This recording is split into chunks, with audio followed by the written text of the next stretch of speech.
Hello, hello, bonjour et bienvenue à tous dans l'épisode de... Bah non, pas dans l'épisode parce que c'est pas un podcast. Dans le fauteuil, bienvenue dans le fauteuil, on est dimanche. Je suis complètement déphasé, mais on est dimanche. Bah oui, les playoffs ont commencé, les nuits se raccourcissent, tout comme les journées. Donc il fait froid et on attrape des trucs et on est crevé. Bonjour à tous, j'espère que vous allez bien. Les playoffs NFL ont commencé, on est là pour en parler aujourd'hui et on va en parler en bonne compagnie. On va y venir au sommaire, on va revenir évidemment sur ces deux matchs qui ont eu lieu dans la nuit de samedi à dimanche avec forcément cette remontée incroyable des Jaguars contre les Chargers. Les Chargers menaient 27-0, ils ont fini par perdre, on vous racontera comment et vous allez voir que c'était plutôt gratiné. Ce sera avec Raphaël Masmejean et ce sera à retrouver en podcast demain pour le débrief. On va essayer d'être très réactif sur les débriefs, c'est-à-dire que là, on va faire les débriefs des matchs du samedi, ils seront en ligne lundi matin. Mardi matin, vous aurez les débriefs du match du dimanche et mercredi matin, vous aurez les débriefs du match de lundi, pour tout vous dire. Voilà donc pour les débriefs qui vont arriver. On parlera de l'actu un peu plus tard. On va rentrer tout de suite dans le vif du sujet parce qu'on a un invité aussi à 18h dans l'émission. On va parler loose puisque c'est Antoine, un des membres de la FF Loose, @FFLoose sur Twitter. 300 et des poussières de 1000 abonnés. Donc si vous êtes sur Twitter, il y a des bonnes chances que vous les connaissiez. Merci à Clément Tam pour l'abonnement avec Prime. Donc on parlera avec lui des plus gros fails de la saison. On a sélectionné 5 fails. On va lui soumettre. On va décortiquer un petit peu ce qui s'est passé avec ces équipes qui se sont plantées, pourquoi c'est un énorme échec, quel est le plus gros, etc. Et ensuite, c'est vous, le public, qui voterez, et c'est vous qui déciderez quel est le plus gros fail et la plus grosse lose de la saison NFL 2022-2023. On passera évidemment ensuite au pronostic du jour, aux meilleures cotes chez Unibet, et puis au quiz, je le disais dans le chat avant l'antenne, j'ouvre des fois, si vous venez un peu en avance, vous verrez que des fois j'ouvre mon micro avant. Et vous allez voir que on parle, et donc je disais avant l'émission que Sarah BRH est sur le chat, donc c'est une de nos participantes les plus ardues à battre. Il y a HRD qui doit pas être, qui est pas là pour l'instant, mais voilà, on a quelques challengers. Guigui Twig est là, il a gagné la semaine dernière, donc voilà. Bon, en tout cas, Chargers versus Jaguars, une des plus grosses loses. C'est vrai qu'en plus l'actu nous a bien servi en lose. On va parler de ça très rapidement. Je vous rappelle évidemment que Unibet est le partenaire pour les paris en ligne sur la NFL. J'oubliais ça. Alors ça c'est le Tipeee, je me suis gouré de boutons. Ça c'est le lien vers Unibet. Voilà, c'est l'avantage d'avoir le truc avec les boutons quand on voit les liens directement dans le chat, mais des fois on se... oui, il n'y a qu'un lose à... Il n'y a qu'un O à lose. Qu'est-ce que j'ai fait? Bah non, le meilleur de la lose, oui, on a mis qu'un L. Ah, on a mis qu'un O. Bref, bonjour à GM qui dit que c'était sympa de nous voir sur Eleven Sport. Oui, on était sur Eleven Sport, chaîne belge. Donc bonjour à nos amis belges qui nous ont vus avec Anthony Copy qui faisait l'interview, qui est un ancien de la maison TDA, c'est pour ça aussi. Vous savez, on est... Ah, c'est le copinage, ce métier. Non mais voilà, non mais ça fait vraiment plaisir de retrouver Anthony qui est passé par chez nous en effet et qui bosse maintenant pour Eleven Sport en Belgique et qui m'a interrogé sur les playoffs il y a quelques jours et c'était très sympa. L'an dernier aussi on était passé sur Eleven Sport, c'était très très cool. Mais ouais, c'est le TDA Universe, on a des gens partout, si vous saviez, on a des gens je sais pas, on a des gens partout, on a des gens, je suis en train de chercher, ouais non, je peux pas dire tout, mais on a des gens partout. Voilà. On va enchaîner avec les débriefs des matchs de samedi soir. TDA va dominer le monde, c'est le Deep State. Oui, on est présent dans quelques médias, que ce soit à Paris ou dans le reste de la France. J'ai évité de dire province, vous avez vu, parce que c'est pas un mot très cool. Donc ouais, on est présent dans certains médias et on a des anciens un peu partout. On est même présent dans plusieurs pays, quand on y pense quand même, mine de rien. Je suis en train de connecter Raphaël, je gagne du temps honteusement. Et j'essaie de faire mon réglage correctement pour que, hop là, vous voyez Raphaël en plein écran et que ce soit plus propre. Est-ce que Raphaël m'entend et est-ce que nous l'entendons? Salut Alain, salut à tous. Bonjour Raphaël, comment ça va? Eh ben écoute, ça va, ça y est, les playoffs sont lancés, on est au top. On est au Bon, top. très bien. Ouais, tu as vécu. C'est toi qui as fait le résumé en plus du match, donc on peut pas être. Tout à fait. On peut pas. Alors attends, parce que j'ai fait une erreur. Voilà, je t'ai pas mis. On t'entendait, mais on ne te voyait pas. C'est mieux. Tu vois à l'antenne, Ah, c'est quand c'est même mieux. mieux. Euh, Maintenant qu'on est sur Twitch. Bah oui, c'est ça. Vaut mieux qu'on voit les gens. Je suis pas. J'ai toujours ces vieux réflexes. Non, mais j'oublie d'appuyer sur les boutons qu'il faut appuyer des fois. Donc je disais, on a de la chance parce que c'est toi qui as fait le résumé du match. On va dire le plus. Je sais pas si c'était le plus important, mais en tout cas celui qui a amené l'action la plus folle, en tout cas qui va amener l'analyse la plus folle, je pense, Mhm. de cette nuit. Et ça tombe d'autant mieux que, honnêtement, comme j'ai une grippe bien vénère, je l'ai regardé aujourd'hui parce que je dormais à 9h30 hein, hier soir. Ouais. Et étant donné que je l'ai regardé dans un état de semi-coma, je compte sur toi. Parce que Très bien. voilà, c'est pas évident de regarder les matchs à ce moment-là. Jaguars 31, Chargers 30. Il y avait 27-0. Les Jaguars avaient été, et ils ont été, donc été interceptés 4 fois. Ils ont perdu un ballon sur un punt. Et pourtant, victoire de Jacksonville au bout, sur un field goal de la gagne à la dernière seconde. Raphaël, en bref, alors en bref, c'est pas facile, mais Ouais, c'est pas facile. qu'est-ce qui s'est passé, quoi? Qu'est-ce qui s'est passé? Deux choses concomitantes, j'ai envie de dire. D'un côté, une équipe de Jacksonville qui n'a rien lâché et avec très probablement un. Alors, on ne sait pas, hein, on n'était pas dans le vestiaire, mais probablement un bon discours ou en tout cas quelque chose d'assez fort de la part de Doug Peterson envers ses joueurs et notamment envers Trevor Lawrence. Parce qu'on développera un peu après, mais la première mi-temps de Lawrence, c'est quand même très très compliqué pour un jeune quarterback avec autant plus de pression et de hype autour de lui, en tout cas à son arrivée en NFL. Et pourtant, il n'a pas coulé. Doug Peterson a réussi à le maintenir psychologiquement dans le match et à progressivement lui donner l'opportunité de faire parler son talent. Donc il y a eu vraiment cette combativité, on va dire, des Jaguars est remporté, à mon sens, hein, vraiment par Doug Peterson et son coaching. Et puis de l'autre, forcément, il faut aussi profiter des faiblesses de l'adversaire. Et tu as des Chargers qui se sont complètement liquéfiés en deuxième mi-temps. La défense a arrêté de provoquer ces turnovers, s'est mise à jouer de manière très soft, on va dire.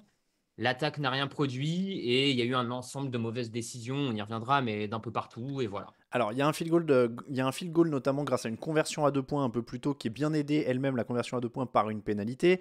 Mhm. Et tu le disais, il y a une défense qui s'assouplit. Je sais que c'est un truc qui te fait souvent tiquer quand une équipe mène et que la défense se met à jouer de manière moins agressive. Est-ce que ça a été le cas ce samedi? En tout cas, c'est l'impression que ça a donné. C'est vrai qu'en première mi-temps, on avait le sentiment, notamment à l'image d'Asante Samuel, hein, le Mm. jeune cornerback des Chargers, que les défenseurs des Chargers étaient à chaque fois sur les receveurs des Jaguars avant même qu'ils aient le temps de pouvoir attraper le ballon.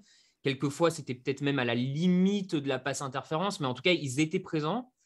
Et en deuxième mi-temps, à chaque fois, les receveurs des Jaguars avaient 2-3 yards d'écart avec leur cornerback adverse. Et en fait, c'est presque comme si les Chargers avaient fait le choix de laisser les receveurs des Jaguars compléter les passes, mais que ça prenne un peu de temps, de les bloquer. Mais tu vois, par un jeu un peu lent, on ne prend pas de risque. Mais voilà, on les laisse avancer parce qu'on a de Mm. l'avance et on peut se permettre de les laisser avancer, mais le temps s'égrène et ça va le faire. Sauf que bah ils ont fait quelques erreurs supplémentaires, le pass rush a disparu et le tout dans le tout, ouais, ils se sont la défense c'est complètement ouais, comment dire, soft, j'ai le mot soft C'est en anglais, endormi, mais quoi. ouais, c'est endormi. On, Donc c'est pas le seul problème, hein, c'est pas le seul problème bien sûr des Jaguars, enfin des Chargers, mais ça en fait partie manifestement. on peut dire que de l'autre côté, ça s'est presque un peu assoupi aussi. C'est-à-dire qu'il y a 23 courses pour 43 passes dans un match où tu domines de la tête et des épaules. Pourquoi ils n'ont pas couru plus? C'est un peu aussi une des choses qu'on peut se demander. C'est une des bonnes questions. C'est vrai que, alors, Austin Eckler, sur ses quelques portées, on a vu qu'il avait du mal à trouver de l'espace et à faire la différence. Ils n'ont pas été aidés par la blessure de leur left tackle titulaire. Et quand Mm. le left tackle remplaçant est rentré sur le terrain, c'est vrai qu'on a senti que c'était de plus en plus dur pour avancer, notamment sur la course. Mais malgré tout, je pense qu'ils ne l'ont pas assez utilisé. Parce que même une course un peu ratée de temps en temps, c'est quand même 40 secondes progressivement qui s'égrènent. Et au-delà de ça, moi, c'est l'utilisation presque même, j'ai envie de te dire, plus globale d'Austin Eckler qui me surprend. Eckler, toute la saison, c'est à peu près 6 réceptions par match. Là, il est ciblé 2 fois. Justement, quand tu vois que Herbert prenait de plus en plus la pression, je suis un peu étonné qu'il n'y ait pas eu des passes en sortie de backfield pour Eckler, pour essayer de déjouer un peu les squads de linebacker et le pass rush de Jacksonville. Donc, il y a eu ce mauvais coaching manifeste du côté Les Chargers. D'autant que le jeu aérien pardon, est pas non plus d'une efficacité complètement Mhm. dingue. Enfin, j'ai l'impression Non, que Gerald Everett le porte beaucoup. Il a été très impressionnant sur certaines tout séquences à avec fait. Ouais. ses 6 réceptions pour 109 yards. Mais ça semblait quand même assez limité. Donc c'est vrai qu'un peu plus d'équilibre aurait été bienvenu, non? Ouais, plus d'équilibre aurait été bienvenu. Et de toute façon, tu vois que c'était pas une grande performance offensive des Chargers, mais même dès la première mi-temps, j'ai envie de te dire en fait. Mm. Parce que en première mi-temps, Jacksonville perd 5 ballons et au final, il n'est mené que de 20 points. Ouais. C'est pas, enfin, le ratio perte de balles provoquée écart était pas si significatif que ça. Et quand tu regardes les drives que les Chargers sont souvent repris en très bonne position, soit dans le terrain de Jacksonville, soit depuis quasiment leurs 40-45 yards, bah, tu as des field goals et tu n'as pas tant de touchdowns que ça. Et ça aussi, à la fin, ces opportunités ratées de vraiment mettre, on va dire, les clous finaux sur le cercueil Jacksonville se sont payés cash. Est-ce que on commence à parler de la sécurité du job de Brandon Staley? Ça fait que 2 saisons en fait qu'il est là. Ouais. Il a un bilan de Euh, 19-15 et donc 0-1 en playoff. Écoute, forcément, après une telle débâcle, une telle remontée, le coach doit trinquer, j'ai envie de dire, et doit prendre sa part de responsabilité et doit être mis en avant. Donc, il a fait des erreurs, il a fait un mauvais coaching, c'est une évidence. Ah, moi, tu vois, pour ceux qui ont eu l'occasion de lire le résumé du match, je l'ai mis dans le flop du match. Hein. C'était la catégorie flop du match. Et oui, je me doute qu'il a la pression d'un certain autre homme. Euh, Maintenant, si on peut mettre un peu quand même d'eau dans notre vin, j'ai envie de dire, pour moi, il n'est pas responsable de tout. Il Mm. n'est pas responsable de tout. C'est pas lui qui fait rater à son kicker un field goal de 40 yards. C'est pas lui qui fait faire à Joey Bossa ses fautes personnelles qui permettent aux Jaguars de tenter une conversion à 2 points qui leur permettent derrière de remporter le match sur un field goal. Aux Jaguars de marquer un touchdown alors qu'il venait de saquer, alors que ses coéquipiers venaient de saquer Trevor Lawrence sur une troisième tentative. Et Justin Herbert a aussi raté beaucoup de choses en attaque, Mm. notamment une passe de touchdown pour un Keenan Allen absolument tout seul en première mi-temps. Donc, si tu veux, c'est clair et net, il est responsable parce que c'est le coach. Et contrairement à Doug Peterson qui a réussi à maintenir son équipe à flot, lui ne l'a pas fait. Mais il y a quand même des erreurs individuelles de ces joueurs qui lui sont difficilement imputables. Donc, voilà, pour moi, la vraie question maintenant, c'est est-ce que le staff, enfin, est-ce que l'organisation de Chargers pense que Staley peut continuer à faire progresser Herbert ou en tout cas être mieux accompagné pour le faire ou alors est-ce que non, tu confies et tu vas chercher Sean Payton parce que tu penses que c'est le gars qu'il faut pour faire passer un palier à Herbert. Voilà. Ah, moi, je l'ai dit, hein. De toute façon, depuis quoi, 3 semaines, je disais que Sean Payton il fait des tours en voiture pour voir si la place de Ouais, bien parking est sûr. libre. Bah, je pense que là, typiquement, c'est le moment parce que tu vois où c'est là qu'il y aurait peut-être eu l'expérience des playoffs, etc. En plus, c'est quand même une équipe qui est pas loin d'être en mode on gagne maintenant. Ils ont fait des gros investissements avec Khalil Mhm. Mack, avec d'autres joueurs, avec Derwin James, si je dis pas de bêtises, qui a dû aussi avoir un gros contrat. Enfin, euh, ouais, je trouve que pour moi, c'est le moment où tu dis bon, ok, Staley, c'est dur parce que ça fait que 2 ans, mais tu peux dire ok. Il a fait le boulot un peu de construction et tout, mais là il nous faut un mec qui a de l'expérience parce que Mhm. ces gars-là ils sont un peu, ils sont pas Non, mais loin, hein, ils c'est sont ça. déjà en playoff. Hein. Donc voilà, est-ce que toi ça te conviendrait? Sinon, c'est la solution qui est aussi avancée, qui est de dire on change juste le coordinateur offensif. Ouais, moi, ça pourrait me convenir. En fait, j'ai envie de te dire que c'est un peu Sean Payton ou rien. C'est Hmm. soit tu sais que tu peux attirer Sean Payton et Vic Fangio, parce qu'apparemment, c'est un peu quand même la doublette qui se murmure. Hein. Vic Fangio en coordinateur défensif serait prêt à prendre le poste de coordinateur défensif de l'équipe dans laquelle Sean Payton irait. Hmm. Donc, si tu me dis que demain, tu peux t'assurer une doublette Sean Payton, Vic Fangio, bon, bah vas-y, je vais pas. Maintenant, si tu n'as pas ces deux-là, je trouverais pas ça scandaleux de laisser une saison de plus s'installer en changeant le coordinateur offensif, en lui disant par contre, il faut changer en attaque, il faut que tu trouves le gars qui va faire passer un palier à tout le monde. Hmm. Voilà, c'est. C'est c'est vrai qu'il y a Jérémy notamment sur le chat qui dit que le pass rush des Chargers devait être parmi les meilleurs, qu'il y avait beaucoup de hype et que ça n'a pas non plus été dominant alors qu'il est censé être un Non. coach défensif. Hein. Oui, oui, non, clairement. C'est peut-être presque le plus gros reproche qu'on peut lui faire, hein, c'est il venait avec une casquette de coach défensif et que son équipe n'a jamais été dominante défensivement. Hmm. Il y a eu quelques belles révélations, Darwin James, Asante Samuel, hein, qui depuis 2 ans fait des très bonnes choses. Mais globalement, en termes d'effectifs, d'équipe, de prestations collectives, oui, il n'y a pas eu il y a pas eu de grande réussite. Oui, sans parler de cette défense contre la course Gruyère que El Magnifico mentionne sur le chat, qui a été aussi un des problèmes Ouais, qui est récurrents, un hein. problème, ouais, ouais, bien sûr. Ouais. Bon, il faut quand même parler un peu des vainqueurs, parce qu'il y a une équipe qui a gagné, qui est allée Tout à chercher ce fait. match-là. Les Jaguars de Trevor Lawrence. Trevor Lawrence, on le voit, 28 sur 47, 288 yards, 4 touchdowns, 4 interceptions. Alors, pour vous donner le déroulé, il commence par interception, interception, punt, interception, punt, interception, Mhm. punt. C'est son début de match. Il Ouais. termine ensuite par touchdown, touchdown, touchdown, touchdown, field goal de la gagne. C'est assez monumental quand même de se relever de ça, non? C'est absolument monumental. Je suis assez d'accord avec toi. J'avoue que moi, en direct, hein, quand il en était à 3 interceptions en 4 drives, 4 en 5, j'ai commencé à me dire, OK,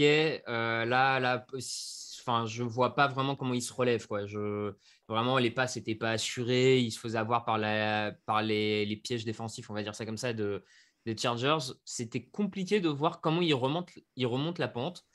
Mais il a réussi à le faire et c'est peut-être le plus incroyable et j'ai presque envie de te dire le meilleur signe pour Jacksonville, c'est qu'ils ont un quarterback qui a l'air d'avoir du sang-froid et d'avoir ce qu'il faut à ce poste-là en fait pour aller à la gagne.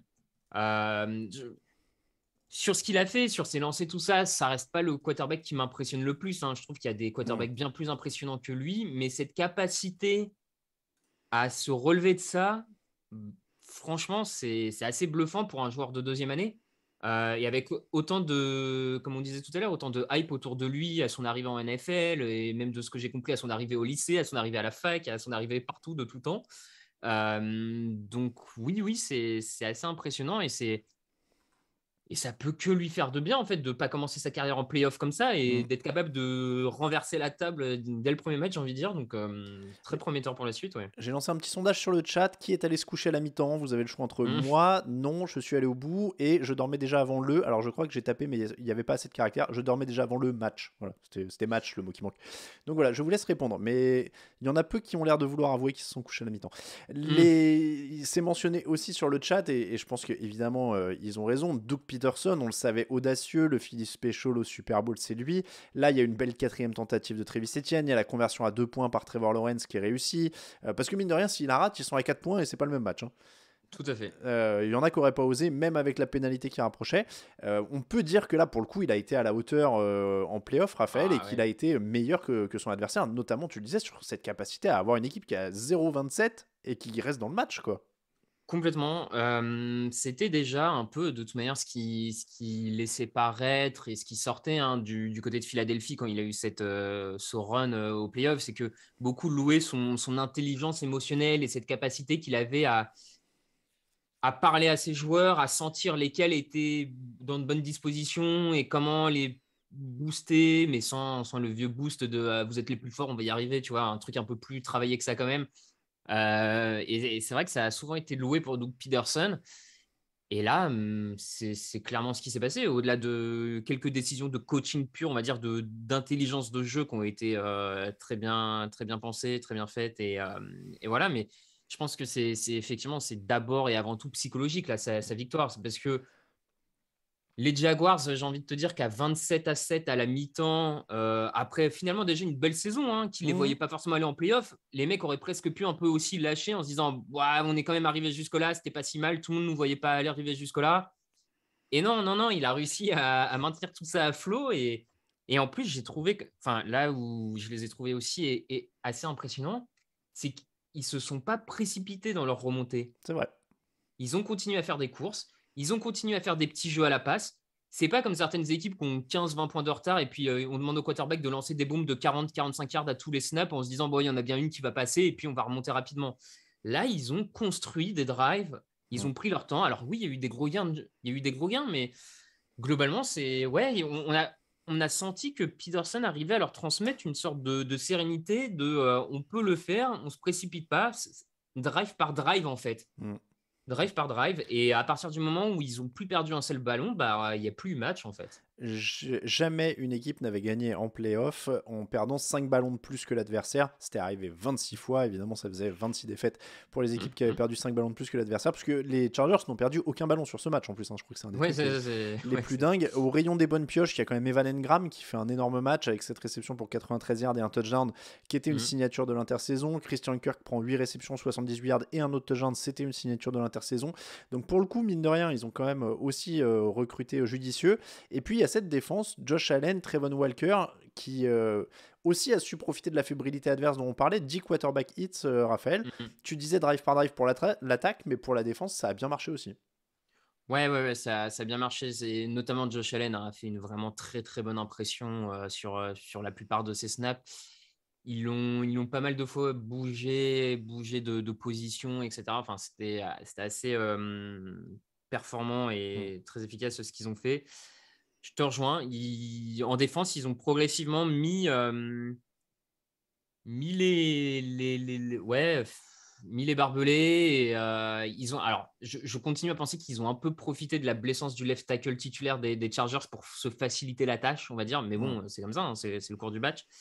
Mais in fine, si tu veux, c'est pas tellement la prestation défensive qui m'a le plus surpris en cours de match parce que, encore une fois, ils n'avaient pas pris tant de sacs de touchdown en première mi-temps malgré toutes les pertes de balles dans leur camp de C'est vrai l'attaque. aussi. Tu vois ce que je veux dire? C'est vrai aussi. Ils avaient réussi quand même malgré tout à ralentir l'attaque, à ne prendre que des field goals entre parenthèses à certains moments. Donc il y avait déjà des bonnes choses défensives. Il fallait juste que l'attaque leur mette un petit coup de main en arrêtant de laisser Justin Herbert partir des 30 yards dans leur propre terrain. Et à partir du moment où ils ont réussi, où l'attaque n'a plus perdu de ballon, bah, comme les Chargers se retrouvent à partir de leurs 20 ou de leurs 15 yards, bah, c'était tout de suite plus compliqué de remonter 80, 75 yards et ça s'est vu. Le sondage, je dormais avant le match, 56% remporte le sondage, 24% des gens sont allés se coucher à la mi-temps et 20% sont allés au bout. Raphaël, dernière question sur ce match avant de passer à l'autre.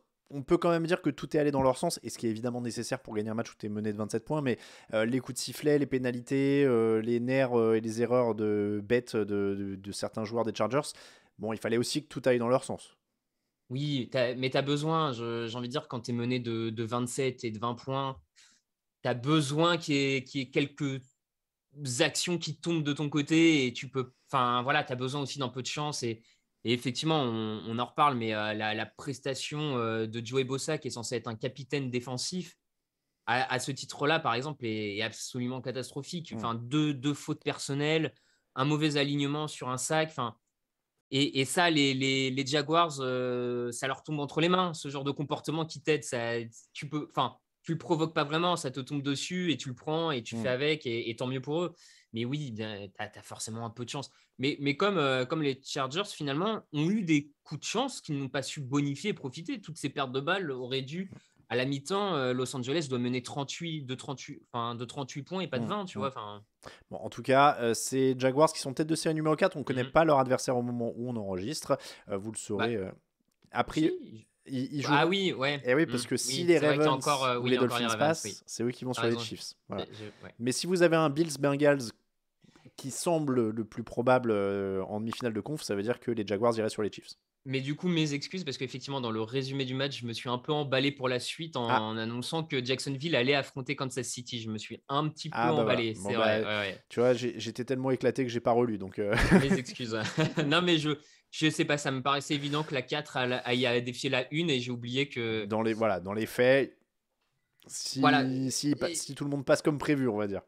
Je crois que effectivement les deux autres équipes qui jouent avec leur quarterback numéro 3 face à deux ogres de l'AFC, j'ai pas eu beaucoup de. Voilà, on est assez d'accord. Voilà, en tout cas, pour ce match, on va enchaîner avec le 49ers Seahawks. 41-23 pour San Francisco. Match plus tranquille. Raphaël, on a eu l'impression que la puissance des 49ers, que ce soit en attaque ou en défense, a fini un peu par faire la différence, presque de manière inéluctable. Oui. Oui, il y avait un côté très bulldozer, engin de chantier qui continue sa route. Et alors oui, il y a peut-être un peu plus d'obstacles que prévu, donc ça prend un peu plus de temps, mais ça finit par rouler sur l'adversaire, et notamment offensivement, parce que Seattle s'est bien débrouillé sur la première mi-temps pour limiter autant que possible l'attaque et l'ensemble des armes à disposition de Brock Purdy, mais ça a fini par craquer parce qu'une une des vraies spécificités de cette attaque des 49ers, c'est quand même la caractéristique de ces joueurs offensifs de gagner du yard après catch, après contact. Mm. Et McCaffrey est peut-être le meilleur coureur dans ce domaine-là. Deebo Samuel est peut-être le meilleur receveur en yard after catch, j'ai envie de dire, en vraiment cette capacité à, une fois que la réception est faite, à aller transformer. J'ai en tête cette réception de 10 yards qu'il transforme en gain de 60 yards parce qu'il a cette capacité-là. Et donc, quand tu as trois Kittle, etc., quand tu as 3-4 menaces comme ça, bah, pour une défense pas assez forte de Seattle, Mm. la tâche est trop élevée, on va dire, pour tenir tout match. Et il aurait fallu presque priver San Francisco de ballon, mais c'était trop compliqué. Ouais, et puis tu sens que physiquement, c'est ce que tu disais, quoi. Samuel, Kittle, tous ces mecs-là, ils t'épuisent. Hmm. Donc même à Ouais, ouais. l'impact, même, enfin c'est très très compliqué de les tenir sur tout un match. Et puis il y a Brock Purdy, 18 sur 30, 332 yards, 3 touchdowns. Début de match, on va dire doucement, Hmm. Hmm. prudent. Et c'est monté en puissance. Il y a eu quelques belles improvisations. On a l'impression que c'est plus une inconnue ou un doute quoi pour eux. C'est leur quarterback et ça tourne comme si ça avait été Jimmy Garoppolo. Bah, en tout cas, clairement, ses coéquipiers n'en doutent plus parce que quand tu vois les déclarations de Fred Warner, notamment après Mm, match, en disant c'est notre gars, on a confiance et tout, enfin, tu sens que le mec a réussi à se mettre l'ensemble de ses coéquipiers dans la poche de manière assez rapide et assez incroyable. Oui, oui, on sait ce qu'on a. Et enfin, j'ai même eu. Alors là, bien sûr, on est sur de l'impression et tout le monde ne sera pas forcément d'accord, mais j'ai même eu le sentiment que Kyle Shanahan, dans les jeux appelés, faisait plus confiance à Brock Purdy qu'il n'a jamais fait confiance à Garoppolo. mm, Il le laissait faire plus de choses, plus de passes en profondeur, plus de lancers risqués, mm. plus de place pour de l'improvisation. J'ai eu l'impression que ouais, même Shanahan était plus ouvert, on va dire, dans son playbook avec Brock Purdy, pourtant rookie, pourtant cinquième match, cinquième ou sixième peut-être, je sais plus, seulement en NFL. Ouais, non, c'était assez bluffant là encore, ouais. Après, je trouve qu'il est très très bon aussi pour profiter quand même des qualités de coaching de Shanahan, au sens où en Oui. deuxième mi-temps, il lance quand même à des mecs qui sont souvent très bien ouverts. Non, mais bien sûr, bien sûr. L'un ne va pas sans l'autre, j'ai envie de te dire.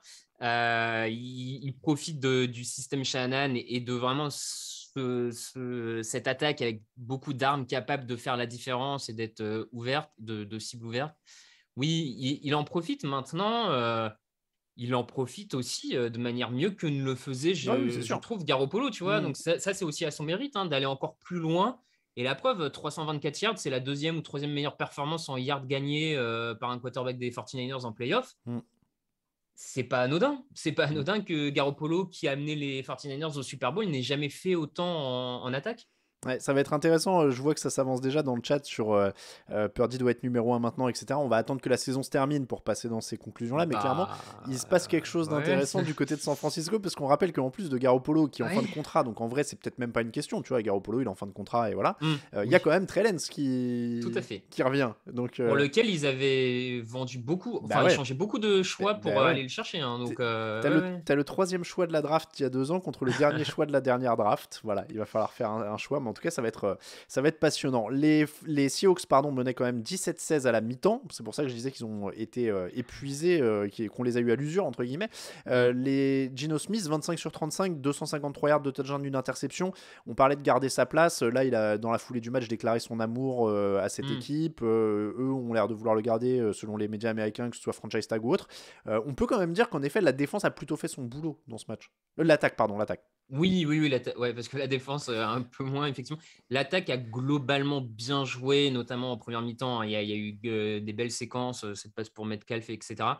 Je comprends que Seattle veuille le garder l'an prochain. Je trouve que. Alors, je ne suis pas certain que ce soit quand même le quarterback pour les 5 prochaines années à Seattle, mais en tout cas, le Mm. temps de peut-être se mettre en position d'aller chercher un jeune quarterback intéressant, il fera l'affaire. Et si tu continues à renforcer l'effectif autour de lui, ça ne peut que progresser d'un point de vue collectif. Mm. Là-dessus, je comprends. Oui, l'attaque a été bonne. J'ai presque trouvé un moment qu'ils se sont mis un peu à sous-utiliser Kenneth Walker. Ils auraient peut-être pu encore lui donner un peu plus de ballon. C'est vrai qu'il y a que Mais 15 courses, ouais. ouais, mais bon, après, voilà, c'est là, malgré tout, ils étaient aussi face à une très bonne défense en face, la meilleure de la saison. Mm. Ils s'en sortent avec 23 points sur une attaque avec beaucoup de rookies, avec un quarterback dont on n'attendait plus grand-chose. Si, alors sur ce match, c'est peut-être pas suffisant, mais si tu rejuges sur l'ensemble de la saison, c'est quand même. Ouais, c'est pas l'attaque qui a posé problème sur ce match, clairement. Non, et puis même pour la suite, hein, on parle de le garder, mais Smith, Kenneth Walker, DK Metcalf, Tyler Lockett, t'as quand même un noyau offensif plutôt Hmm. séduisant. Et on l'a dit, la défense, elle a souffert. Ils prennent 505 yards sur ce match. Ouais, il est là. C'est là le chantier de l'intersaison. Oui, il est là le chantier de l'intersaison. J'ai trouvé quand même qu'on a beaucoup vu l'absence du linebacker Jordan Brooks dans cette défense. Mm. C'est quand même pas un hasard si les zones intermédiaires ont été autant exploitées du côté de San Francisco. Je pense que l'absence de Brooks là-dessus leur a fait très très mal. Il s'est blessé le match avant les playoffs, 17e journée Mm. peut-être ou 18e, j'en doute, mais voilà, pas anodin. Maintenant, vu la dernière draft de Seattle, s'ils continuent à avoir la main chaude là-dessus, tu dis qu'avec un ou deux ajouts l'an prochain en Peut-être, défense, ouais. Ouais. ça peut vite repartir. C'est quand même. Il y a des bases, il y a des bases. Quand tu regardes Tariq Woolen, quand tu penses au retour de Brooks l'an prochain, Nwosu sur la ligne défensive, il y a quand même des éléments pas inintéressants. Mm. Là, c'était trop juste cette année, mais bon. Ça peut être intéressant en effet. Du côté des Niners, ça jouera la tête de série la plus haute qui sortira des matchs du premier tour, c'est-à-dire Vikings ou Buccaneers. A priori, en tout cas, ça ne peut pas être les Giants, ça c'est sûr, puisque les Giants sont tête Mhm. de série numéro 6 et que s'ils sortaient, ils iraient jouer les Eagles qui sont tête de série numéro 1. Bon voilà, toujours comme d'habitude avec ces histoires de tête de série. Revenez sur le site lundi, ce sera clair. Voilà, normalement, enfin lundi ou mardi, parce que du coup, je sais plus si le Buccaneers Cowboys fera attendre. Oui, du coup, revenez mardi matin. Oui, Voilà. il fait attendre. Voilà, Oui. revenez mardi matin. Merci beaucoup, Raphaël, pour ce Eh ben, merci débrief. à toi. On se retrouve très prochainement en podcast, hein, évidemment. Et puis, bonne suite de playoff à toi. Eh ben, merci. Et puis, bonne fin d'émission et bon dimanche de match à tout le monde. C'est quoi ta loose à toi? On va enchaîner avec ça. Si Ah, t'as le choix entre les Broncos. Ah non, attends, ouais, ouais. mais du coup, je vais spoiler. Ah Alors, oui, tu attends. vas Je spoiler. vais pas spoiler les 5 nominés. Je vais te demander c'est quoi ta loose à toi. Ah, j'aurais du mal à ne pas citer les Broncos cette année quand même. Ouais, Enfin, vu entre l'échec Wilson et je sais même pas si on peut utiliser le terme d'échec pour Nathaniel Hackett, tellement ça a été désastreux, mais Oui. ouais, Broncos. Du mal à dire autre chose. Bon, les Broncos pour Raphaël. Merci encore. On se retrouve très très vite en podcast. On débriefera le match de lundi soir ensemble, notamment. Merci beaucoup, Raphaël. À très bientôt. Ciao. Ciao. On va donc enchaîner rapidement avec notre invité. Il est dans la salle d'attente de notre conversation. Je vais faire ça très rapidement. Alors, je le découvre en direct. Je vais vous avouer qu'on n'a pas fait de test. Donc, ça se trouve, il va avoir un décor incroyable. Je ne sais pas. Voilà, ça se trouve, il a un super costume jaune fluo ou un bonnet phrygien parce que il paraît que c'est leur truc. Est-ce que Antoine m'entend? On va attendre une petite seconde. Est-ce qu'Antoine m'entend ou pas?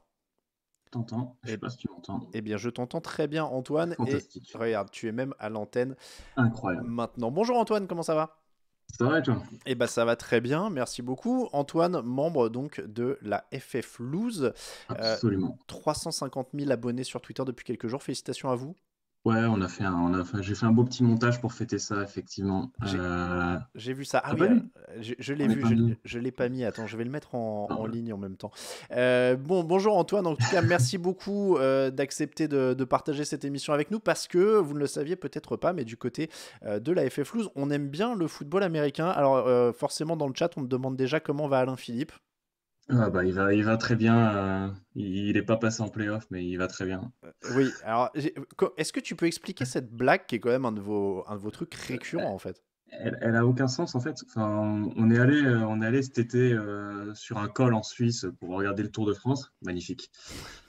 C'est fait sur PowerPoint, hein, parce que voilà, moi je suis un esthète. Tu aimes Et les belles choses, ouais. voilà. Et on a demandé à notre communauté, en gros, on voulait un peu faire marrer les gens, s'éclater, et on voulait faire une pancarte. On a laissé les gens choisir la pancarte. Donc, en gros, on leur demandait, on prenait celle qui nous plaisait le plus. On a vu ça passer, donc on a fait pas mal parce qu'il était en plus le fameux Alain Philippe, hein. Mm. Parce que pour ceux qui ne connaissent pas du tout le cyclisme, Alain Philippe, c'est un peu le détecteur normalement des gens qui connaissent pas trop le cyclisme et qui disent ah si il y a un Français qui s'appelle Alain Philippe au lieu de Julien Alain Philippe. Et donc nous l'idée d'être sur un col et de faire vraiment les mecs qui connaissent rien nous faisait marrer, surtout qu'il n'était pas sur le Tour de France. Ah oui. Et après voilà comment dire il y a une photographe qui a pris la photo parfaite avec Thibaut Pinot qui est en plus dans l'actualité en ce moment. Et nous en fond avec la pancarte. Et du coup, à partir de là, les gens ont un peu repris la pancarte absolument partout. On était en Australie là, donc c'est assez drôle. Ça n'a aucun sens et ça me fait du coup beaucoup marrer. Et alors, Parce qu'en donc, plus, il y a vraiment un lourd de répétition que j'aime beaucoup. ah bah oui, oui, on vous voit partout et je vois que vous relayez à chaque fois qu'en effet il y a une pancarte qui fleurit soit sur un événement sportif, soit dans un autre pays. Oui, il y a aussi un nageur, Alain Philippe, ah non, c'est Alain Bernard, évidemment dans le chat. Ouais, et après, il y a pas mal de variantes, hein. Moi, je laisse les gens prendre ce qu'ils veulent. Alors on parle du compte Twitter, mais il y a aussi un livre qui est disponible depuis quelques mois, il y a un site, il y a une boutique, il y Ouais, a il y a un plein livre. de choses. Je parle un peu de NFL en plus dans le livre. Ok, ah bah tu vois, j'ai pas eu l'occasion de le feuilleter. Donc vous parlez de quoi par exemple dans, Ben, on a sur les trois grands sports en fait, on a deux pages, une page avec les franchises à choisir si tu veux supporter une franchise de merde entre guillemets et souffrir, et une histoire, et on avait pris l'histoire. Je crois que j'ai pris l'histoire des Atlanta Hawks là qui foirent trois matchs improbables quasiment de suite. Ah, des C'était Falcons, l'année ouais. dernière ou l'année d'avant, hein. Ouais, les Falcons. Oui, ouais, les Falcons. Oh là, ouais. Ouais, c'est la Je regarde NBA, trop la de sport. NFL. Ouais, ouais. Alors justement, tu le dis bien, tu as écrit sur la NFL, vous êtes plusieurs à aimer même la NFL Ouais, dans c'est l'équipe, hein. quasiment un des sports qu'on suit le plus en vrai. Mm. Parce on est aussi sur une fantasy, donc je pense que tu connais un peu le côté addictif des Ah choses. bah je connais bien la loose dans la fantasy surtout en fait. Ouais, moi aussi, j'avais Jalen Hurts. J'étais vraiment premier de ma ligue, j'avais Jalen Hurts, et évidemment, les deux semaines de playoff, il est plus là. Et en Ouais. plus, je prends Zach Wilson, donc autant dire Ah que je oui, suis de merde. ah oui, monsieur aime le J'avais risque, ouais. j'avais le choix entre Zach ou Russell, donc autant dire qu'on va en reparler là, mais il y avait quand même un meilleur choix qui était Russell. Et alors est-ce que tu as une équipe favorite là-dedans? Mais Du coup, moi, est-ce que tu as des losers magnifiques ou est-ce que tu as une équipe qui gagne? non, moi j'ai les Bears, donc c'est pas le pire là, honnêtement. Ah bah ils sont premiers de la draft. Ouais, ils sont premiers de la draft, c'est pas autant pour autant la pire équipe, tu vois. Non, c'est Donc, vrai. ce qui est un peu antinomique, mais c'est quand même pas la grande joie. Il y a pire, il y a pire, Ouais, il y a pire il y a pire. Mais là, structurellement moi, c'est et... fini. Moi, je m'en fous des playoffs, je regarde les mock drafts. Voilà. Oui, bah oui, là du coup Chicago, c'est numéro un. Euh, Donc, on t'a invité pour parler de loose parce qu'on est là pour faire le bilan de la loose de l'année en NFL. Je vais te proposer 5 nominés. On va revenir un ouais, petit peu sur ce qu'ils ont fait cette année. Alors là, tu vas voir, normalement, bon, tu les connais parce que c'est vraiment votre sujet, hein. On est dans votre cœur d'activité. Et puis après, on laissera les gens du chat. Alors évidemment, on votera aussi un petit peu de notre côté, mais on laissera les gens du chat aussi voter pour savoir un peu quel est le plus gros loser de la saison NFL 2022-2023. Notre premier nominé, ouais, bon, évidemment. aucune surprise. Les Broncos. Alors, j'ai mis un article un peu significatif de la saison à chaque fois, mais là, on est sur les Broncos en entier. Je peux même te donner. J'ai osé, hein, voilà, revenir sur l'époque où on attendait encore des choses d'eux.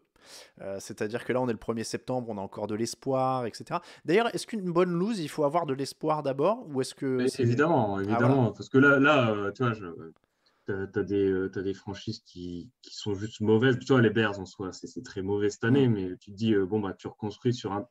Si t'as pas d'espoir, finalement, tu te dis pas que. Ou comme Houston, même si Houston, ça serait quand même bien qu'ils commencent à faire des choses de leur équipe, mais tu es là, tu te dis, bon, bah, ils étaient voués à puer et ils puent, quoi.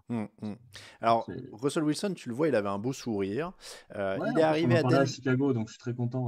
C'est ça, il est arrivé à Denver contre eux. Alors, faut se rappeler quand même, Drew Lock, Noah Fent, Shelby Harris, 2 choix du premier tour, 2 choix du second tour, un choix du cinquième tour, et les Broncos récupéraient Russell Wilson et un choix du quatrième tour. Le résultat, c'est 16 touchdowns pour 11 interceptions, statistiquement la pire attaque de la ligue. Est-ce que c'était possible de prévoir ça? Moi, je l'aurais pas prévu, même si les receveurs m'excitaient pas trop, et Hmm. que Russell Wilson, ça a quand même l'air d'être un peu une diva, hein, sans vouloir. Après, les voir moins bons que Seattle, je pense que là, tu me remets pas un an du coup, mais c'est quoi, 7 mois, 8 mois. Hmm. Je pense qu'il y a personne qui voit ça arriver, quoi. Ouais. Est-ce qu'une bonne news, justement, c'est quand c'est imprévisible, c'est encore meilleur presque? Ah, bien sûr. Ouais. Voilà, non, bien sûr. Parce que tu vois, par exemple, alors je vais faire du mal à certains dans le chat, mais quand le PSG se plante en quart de finale de la Champions League, bon, tu savoures, mais t'es presque habitué, non, c'est ça? Non, parce qu'en fait, le problème, c'est pas tant qu'ils perdent, parce qu'au final, il n'y a qu'un gagnant, tu vois, parce qu'ils Hmm. pourraient perdre de manière, on a perdu en quart, voilà, je sais pas, de 1. Non, ils perdent toujours avec une manière exceptionnelle. Moi, c'est ce qui rend le truc cool. Ah, alors. Si, tu vois, quand ils perdent contre le Bayern en finale, au final, ça reste un match bon, pas Hmm. trop mauvais, etc. Là, quand ils perdent contre Madrid, tu sais pas, il ne faut pas que perdre. Ils y mettent une manière, il y a une décomposition totale, bah, un peu comme les Chargers hier. C'est pas le C'est seul ça. fait qu'ils perdent, même pas sur un field goal, c'est qu'ils perdent avec une énorme manière. C'est-à-dire des mecs où à 27-0, t'en as qui vont se pioter. C'est ce que j'aurais Hmm. fait si j'avais regardé le match. Et à la fin, ils se. Désolé les termes, mais j'en ai pas trop d'autres, quoi. Ils se font dessus. Ouais, ouais. Alors là, je te donne justement, alors si tu veux, du contexte et de la manière. Donc on a 245 millions de dollars donnés à Russell Wilson. Ensuite, si tu veux un peu de contexte de match, on a quand même cette magnifique humiliation contre les Rams le 26 décembre dernier. 51-14 contre Baker Mayfield. Est-ce que là, on est quand même dans les hautes sphères? Bah, Baker Mayfield en plus, quoi.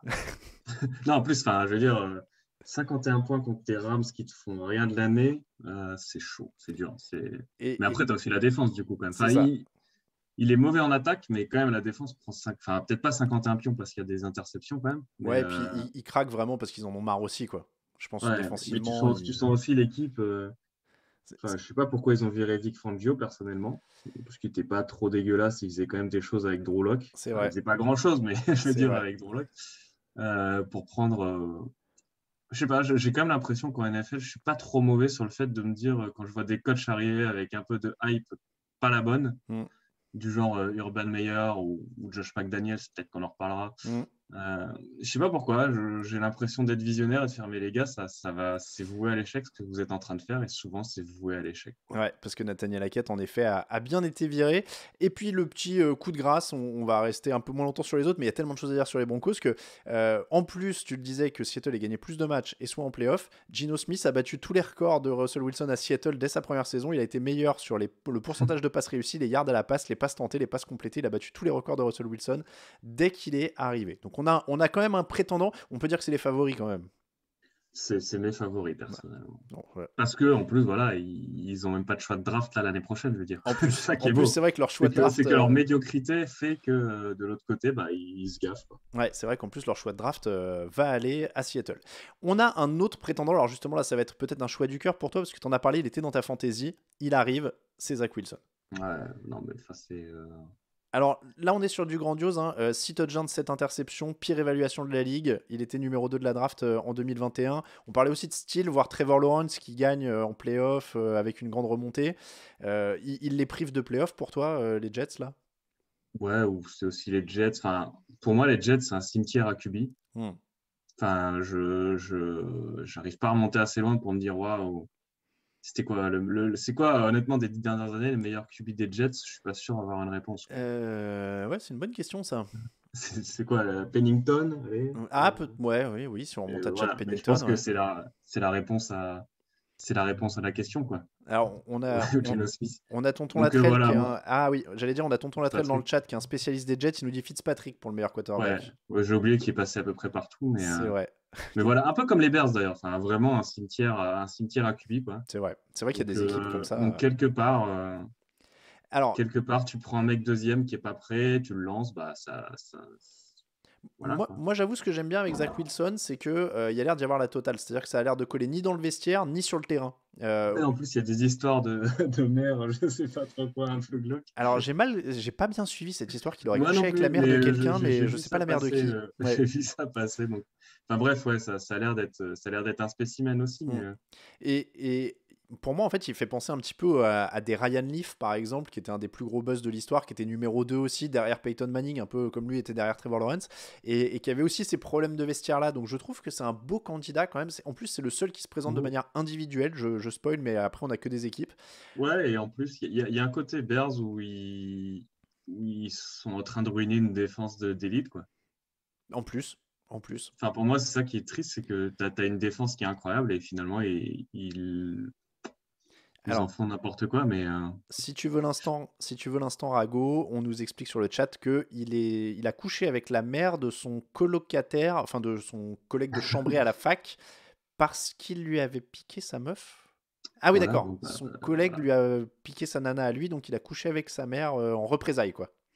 C'est magnifique. Je sais pas quoi dire d'autre. C'est du cas social un petit peu à l'américaine, quoi. Oui, c'est de l'inattendu. En tout cas, et voilà. Et puis je pense que du coup, quand tu reprends la liste de sa draft, ils vont se bouffer un peu les doigts, quoi. Ouais, il se Comme pourrait souvent d'ailleurs. il se pourrait qu'il le regrette un moment. Notre troisième candidat, on va sur le banc, et là, on est du côté des Colts, évidemment. Jeff Saturday. Alors là, les nommés, c'est Jeff Saturday, les Colts, Frank Reich, Matt Ryan, Sam Ehlinger. Je dois en oublier. Nick Foles a joué quarterback aussi. Bref, c'est l'équipe qui était à un quarterback du titre ces 2 dernières années, qui est plus tout à fait à un quarterback du titre. Hein. Là, on s'est un peu éloigné de tout ça. Matt Ryan est à 14 touchdowns pour 13 interceptions. Et on a l'impression que tout est parti en vrille, c'est-à-dire que leur force c'était la ligne offensive, et là ils ont pris 60 sacs, c'est le 2e plus gros total de la ligue. Là on est sur de la loose, mais vraiment global, quoi, d'ensemble, de franchise. C'est aussi un cas intéressant. C'est surtout pas choisir les bons quarterbacks. Enfin, moi, c'est ce que j'en vois quand ils prennent des pré-retraités. Donc là, ils vont peut-être prendre. À mon avis, là, ils vont arrêter la. Mais c'est quoi là? Ils ont fait Wentz, ils ont fait Rivers et Ryan. Enfin, ils peuvent tout donner pour Aaron Rodgers. C'est quand même une classe au-dessus, mais pareil. Ouais, il a l'air un peu bougon. C'est le moment où il va chuter, quoi. Ouais, bien sûr, mais je pense qu'un mauvais Rodgers reste plus fort qu'un meilleur. C'est vrai. Un meilleur Ryan. Enfin. Alors, mais après, non, parce qu'après, ils ont tous les éléments. Ils ont quand même des gros joueurs en défense. Ils ont plutôt une bonne ligne. Enfin, moi, ils ont moins quand Nelson, qui est quand même un des meilleurs. Enfin, ils ont de quoi construire, quoi. C'est juste qu'il faut faire les choses intelligemment et c'est pas toujours le cas. Ouais, j'allais dire, tu disais embaucher les mauvais quarterbacks et faire les choses intelligemment. Ils ont embauché Jeff Saturday quand même au poste de coach, environ leur coach en cours de saison. Saturday avait 0 expérience de coaching, consultant TV au moment de son embauche.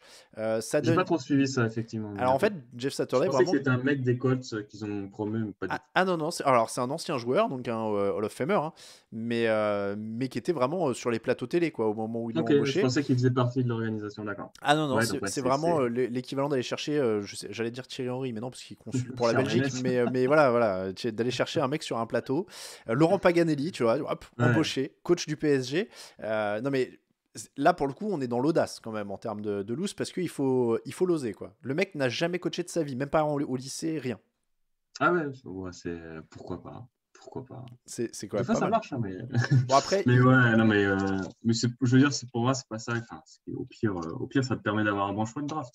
Ah bah oui, là du coup ça remonte. Après les Colts, c'est une équipe qui a historiquement énormément de chance à la draft, hein, parce que ils ont eu Peyton Manning, ils ont eu Andrew Luck. Alors il y en a un avec qui ça a marché, l'autre qu'ils ont ruiné.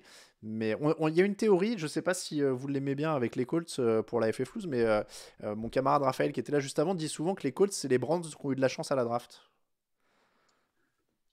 Parce qu'ils sont les très Browns, mal gérés aussi. Quand même enfin, les Browns, ils ont quand même un saccage assez. Non, je voudrais en fait comparer aucune franchise aux Browns parce que ça reste ce qui se fait de pire en NFL. Et ils ont quand même construit des équipes. Enfin, ça a été assez rare finalement que les Colts soient vraiment merdiques de A à Z. C'est vrai. Même quand ils étaient mauvais, c'était un peu parce qu'il y avait des raisons. Mais ils n'ont jamais eu des séries de, je sais pas, peut-être que je me trompe. Hein, non, mais c'est vrai qu'ils ont toujours eu des gros quarterbacks, on nous le rappelle sur le chat. Tous les 4-5 ans, ils redeviennent des prétendants, quoi. Ouais, non, Edo nous dit sur le chat, ils ont quand même eu Johnny Unitas, Peyton Manning, Andrew Luck. Bon, c'est quand même. Ouais, ils avaient plus de flair à l'époque sur les quarterbacks. Ouais, ça a quand même été. Bon, après, c'est vrai que le côté rigolo, c'est le côté Jim Irsay, leur propriétaire, hein, qui est, on va dire, assez fantasque. Voilà, ça peut pimenter un petit peu les choses. Notre 4e prétendant. Et je ne sais pas pourquoi il apparaît en si petit, parce qu'il mérite d'être en plus gros. Hop là, voilà. C'est Derek Carr et les Raiders. Alors, c'est les Raiders en ensemble, hein, mais c'est un peu la conclusion de cette saison. Les Raiders qui mènent 20-0 à la mi-temps contre les Cardinals. Ils mènent 16-3 contre les Rams dans le 4e. Ils mènent 20-7 contre les Chiefs dans le 2e quart. Et à chaque fois, ils perdent dans tous ces matchs-là.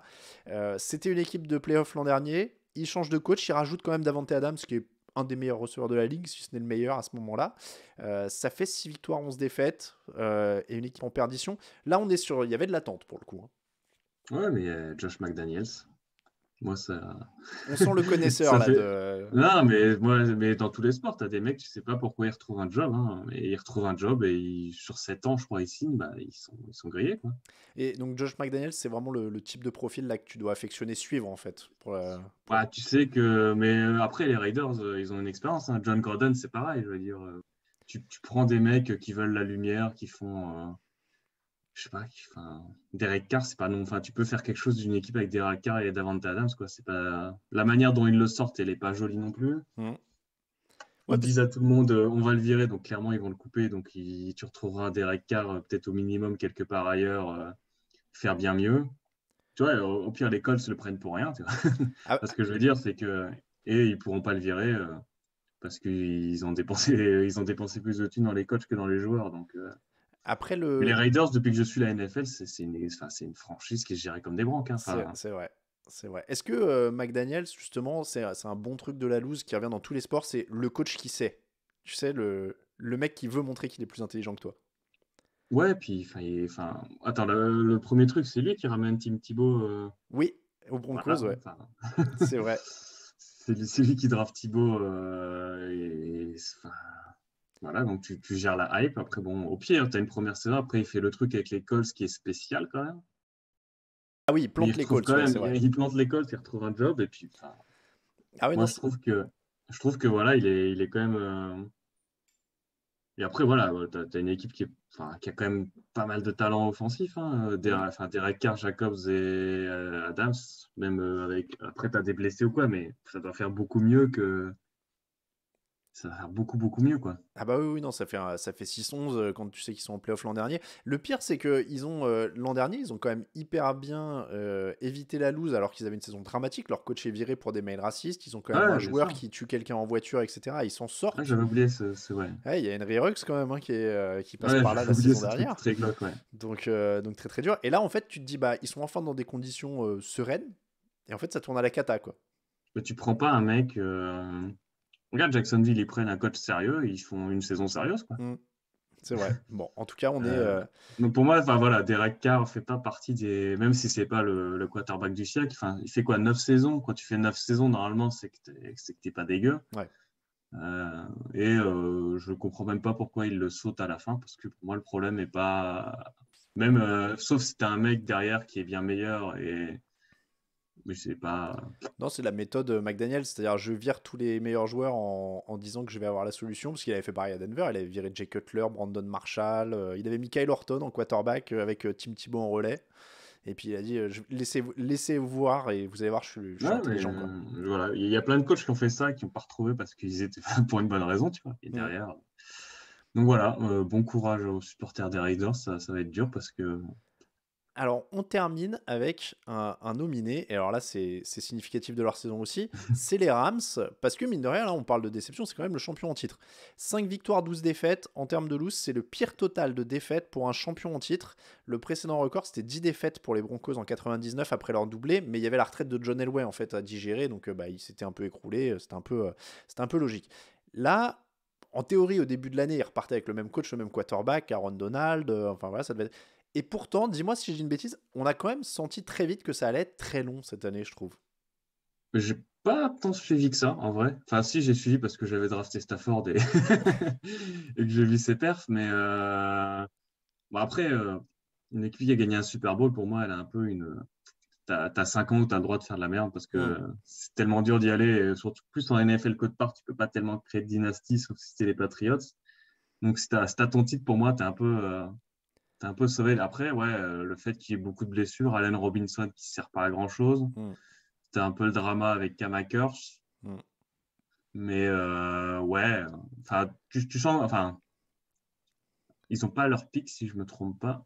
C'est Détroit qui prend leur pic. Mais tu Hmm. sens quand même qu'il y a quand même, enfin, ils sous-performent, mais c'est moche. Hmm. Mais comme tu as un Super Bowl, c'est toujours plus facile à. Ça a un peu la gueule d'une équipe qui a perdu le Super Bowl, justement. C'est vrai qu'il y a un peu de ça, ouais. Moi, en fait, je te dis, on sentait vite, c'est que j'ai toujours peur quand la saison commence, alors que la moitié des mecs ont dit pendant l'intersaison, je vais peut-être prendre ma retraite, peut-être pas. Ouais, il y avait Aaron Donald qui en avait C'est déjà ça. marre, alors que j'ai l'impression que ça fait 4 ans il est là. Mais, ouais. Et Sean McVay aussi, hein, qui était déjà un peu hésitant. Donc voilà, moi, dès l'intersaison, ça me faisait un peu peur. J'ai l'impression qu'il y avait que leur rookie qui pensait pas à la retraite, hein, grosso modo. Ouais. Et puis après, en fait, tout le monde finit blessé. Stafford, Cooper Kupp, Aaron Donald, etc. Et surtout, à la limite, c'est une loose où j'ai l'impression qu'on n'en sort pas vraiment avancé parce que ils vont repartir au même endroit, en fait, quoi. Stafford est le seul qui a dit qu'il voulait revenir. Maintenant, McVay aussi. Bon, on revient, mais ils ont un an de plus, quoi. Ouais, c'est un peu. Ouais, ça fait un peu gueule de bois, quoi. Mais Et tu as des mecs qui sont globalement compétents, hein, donc, enfin, qui ont déjà prouvé qu'ils étaient compétents, je veux dire. Ce qui est un peu pas le cas du reste globalement des équipes qu'on a vues, ou au moins ensemble. oui, c'est vrai. Après, oui. Bon, ça peut les sauver un peu. Est-ce que tu avais des mentions? Est-ce que tu as des trucs qui te viennent quand je te parle de lose NFL cette saison? Moi, j'avais les Patriots, par exemple, avec leur super action contre Ouais, les Raiders en fin de bah, qu'il match. les fait disqualifier, si je me... enfin, qu'il les sort des playoffs, Ouais, finalement. Enfin, sauf s'ils allaient gagner. Mais ouais. il y a quoi? Il y a les Cardinals qui sont bien dégueux par rapport Mm. à leurs ambitions. Et ça commence à puer. Enfin, je veux dire, avec le coach qui se barre, ton quarterback qui a l'air d'être en miettes, tu sens que tu vas repartir sur 4-5 années un peu glauques, quoi. Enfin, glauques. Non, après, j'essaie de voir, mais j'ai pas l'impression qu'il y ait mieux, ou du moins qu'il y ait quelque chose qui. Alors, il y a le chat Ouais, je qui, dis, il y a le chat qui va t'en soumettre quelques-uns. Zinku demande est-ce que les Cowboys, c'est pas du coup une super franchise de la loose selon les critères FF Loose, franchise où tu y crois à chaque début de saison et qui ouais, rivalise bah, d'ingéniosité pour se planter tous les ans. on a un autre de la FFL qui est fan des Cowboys, donc c'est un peu. Ouais, Ah ouais. si. C'est un peu, pour moi, c'est le PSG, entre guillemets, où chaque début de saison, tu te dis, ah, ça peut être la bonne, et chaque fois, c'est pas le cas, quoi. Puis c'est Donc, vrai ouais, qu'il ouais. y a le Chaque côté. saison de l'espoir, chaque saison, comme tu dis, il faut de l'espoir. Les Cowboys, j'ai l'impression qu'à chaque fois que. Enfin, t'as jamais une saison où tu commences, où tu te dis, ah, c'est cette saison, on n'attend rien des Cowboys. Ce qui est peut-être cool pour les supporters, en final, mais Mais c'est vrai qu'il y a le côté un peu bling-bling du PSG aussi avec les Cowboys, je trouve. en plus. Ça, c'est- ça marche plutôt pas mal. La NFC Sud, dit Boaka, alors là, c'est sûr qu'à l'échelle d'une division, on a quand même eu du très très laid. C'est quoi, c'est celle de Tampa Bay? C'est Tampa, Atlanta, New Orleans, Ouais, c'est dégueulasse. le quatrième me sort de la tête, je ne sais plus, mais c'était tellement horrible. Dégueulasse. La dernière action des Texans avec le grand Lovie Smith, celle-là, elle Ah, m'échappe. Lovie Smith, c'est mon frère. C'est l'ancien coach de Chicago qui offre le. Non, Ah moi, mais je trouve oui, ça c'est vrai, magnifique. c'est vrai. Tu gardes des souvenirs émus de Rex Grossman? Je l'avais en photo de profil Facebook, c'est mon gars. Mais non, incroyable. C'est le quarterback qui lance et qui verra bien ce qui se passe, tu vois. Ouais, c'est vrai. Mais il a fait un Super Bowl de plus que d'autres quarterbacks, hein. C'est vrai aussi. C'est vrai aussi.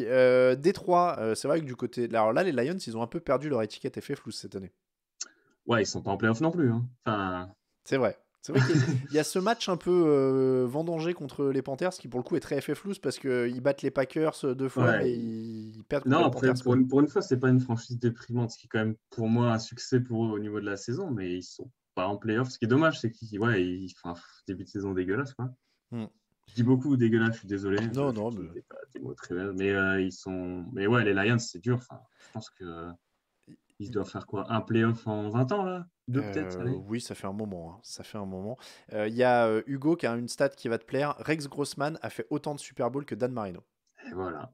Voilà. Il met respecté Rex. J'aime beaucoup Rex Grossman. C'était ce qui me faisait vraiment marrer. En plus, il a une tête de requin lambda, un peu. Je sais pas, je trouve ça très drôle. C'est vrai qu'il a, oui, en effet, il a une tête un peu de requin lambda, en effet. D'ailleurs, en vrai, tu parlais des Bears et tout, Devin Hester, ça doit faire partie de ton panthéon, alors, parce Moi, qu'on parlait de ce j'ai Super son Bowl-là. maillot. Moi, j'ai deux maillots. J'ai celui de Devin Hester et celui de Sean Taylor. Donc, Ok. moi, Devin Hester, c'était le feu. Enfin, Ah ouais, c'était une c'était. époque, en plus, tu sais, où tu regardais les matchs un peu de manière sur des sites. Et tu te réveilles pour le Super Bowl, première action, c'était incroyable. Mais il a jamais passé le cap d'être un vrai receveur, ce qui est un peu dommage. Parce qu'il Hmm. avait quand même des qualités derrière, je pense, pour faire des trucs assez fous. Mais c'était une époque en plus où, tu sais, les kick-offs et tout, et les punts étaient plus. Enfin, je me souviens que c'était le mec qui a fait que les gens dégagés en touche Hmm. prenaient la pénalité pour pas risquer de prendre le touchdown derrière. Donc, Tiens, il y a Tarsvelder qui nous dit les Bills, historiquement, sont très ouais, FF bien loose, sûr, même si moins les ces derniers temps. Les quatre Super Bowls d'affilée, dont un sur un kick raté, si je me Hmm. trompe pas. C'est vrai. c'est tellement dur d'aller au Super Bowl, c'est encore beaucoup plus dur de le faire 4 années de suite, et c'est encore plus compliqué de faire les 4, quoi. Il y a Hugo qui nous précise, alors je vous prends au mot sur le chat parce que j'ai pas les données pour vérifier, pas de victoire depuis 1991 en playoff pour les Lions. Ah, c'est dur, hein. Ça commence à... Je pense qu'il y a pas mal de gens sur le chat qui étaient pas nés, hein. Ouais. Ça fait 31 ans, 32 cette année. Ouais. Ça commence. Alors, il y a beaucoup de gens qui disent l'homme à la cigarette. Je crois qu'il y a une histoire avec l'homme à la cigarette dans X-Files, en fait, qui déteste les Lions ou je sais pas quoi. Enfin, il y a une histoire comme ça. Et qui Je disait... connais pas. Là, je connais pas la ref. Bah, après, j'ai pas vu X-Files non plus, mais bon, voilà, le côté série des années 90 à l'époque un peu mythique. Et je crois qu'il y avait une histoire, parce que c'est tu sais, des histoires un peu le Deep State et ce qu'on nous cache. Et je crois qu'apparemment, il y a une histoire que l'homme à la cigarette faisait en sorte que les Lions perdent ou un truc comme ça, ou que les Ah oui, Bills non, perdent, ok. je sais plus. Il parle de Jay Cutler pour l'homme à la cigarette, voilà, Smoking Jay. Ah, pardon. Ah oui, bah ça, c'est pas le même. C'est pas le même.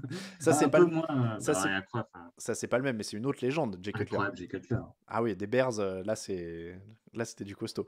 On va lancer le sondage pendant qu'on finit de parler. Vous avez 3 minutes pour élire le loser de la saison NFL 2022. Vous avez donc le choix entre les Broncos, Zach Wilson, les Colts, les Raiders ou les Rams. Le sondage est lancé pour 3 minutes sur le chat. On va continuer un petit peu à rebondir sur ce que vous dites dans le chat. Zitoun, enchaîner Rex, le GOAT, puis Cutler. Heureusement qu'il y avait la défense et Esther. C'est vrai que du côté des Bears, on avait aussi, tu parlais de gâcher des bonnes défenses, je sais plus Ah, si on parlait des Jets, mais les Bears... ça fait 20 ans qu'on gâche des bonnes défenses. Enfin, ça, c'est. Mais là, ce qui est bien, c'est qu'on gâche pas une bonne défense parce qu'elle est maintenant aussi. Est-ce que tu crois en Justin Fields du coup? C'est dur de pas, enfin, c'est dur de pas être excité en tout cas. Ok, ouais. Bah après, oui, c'est un joueur sympa à voir jouer. Ouais. Ça, enfin, tu vois, genre, malgré tout, ça reste des mecs où tu te dis, tiens, je vais regarder les Bears juste pour un mec, quoi. Juste pour leur quarterback, ce qui est globalement jamais arrivé depuis que je suis porté Bears. Ouais. Non, il a quand même montré des trucs avec, enfin, pas grand-chose aussi, hein. Je veux dire, on critique ses lancers, mais c'est pas comme s'il avait beaucoup de personnes à qui lancer. Ouais, et puis même pas C'est pas beaucoup comme de s'il lignes avait. pour le protéger non Ouais, plus. il a, enfin, et pas de défense pour dire de mieux le placer. Donc, Bon, donc tu fais pas partie des gens qui veulent prendre un autre quarterback à la draft avec le premier choix. ça fait. Non, ils le feront pas. Ils vont le faire pour dire d'appâter, mais il y a aucune raison. Il y a aucune raison enfin, ça aurait pas de sens, sauf si tu as non, ça n'a aucune raison.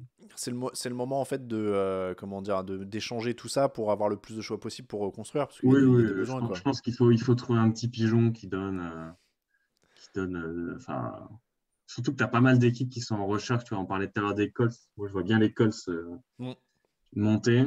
Clairement. Ils ont des trucs à donner. Et en quatrième, tu peux quand même récupérer un joueur. Après, je vais pas faire le mec que je drafterai qui parce que je regarde pas du tout les prospects pour te dire ah lui il est incroyable, etc. Mais il y a aucune raison En fait, on n'a aucune raison de drafter en premier. Donc Ouais, puis si tu redescends 4 et que ça prend 2 quarterbacks sur les 2 premières places, a priori t'as qu'un autre joueur qui sera parti, ça te laisse pas mal de bons choix. T'as Quoi. les Cardinals qui vont remplacer Watt, j'imagine, mais sinon. Donc voilà, et puis même les Houston peut aussi monter, comme on est monté de manière complètement débile pour aller chercher Trubisky, quoi. Mais Oui, c'est vrai. Ah oui, c'est vrai qu'il y a ça aussi, quelqu'un le mentionnait.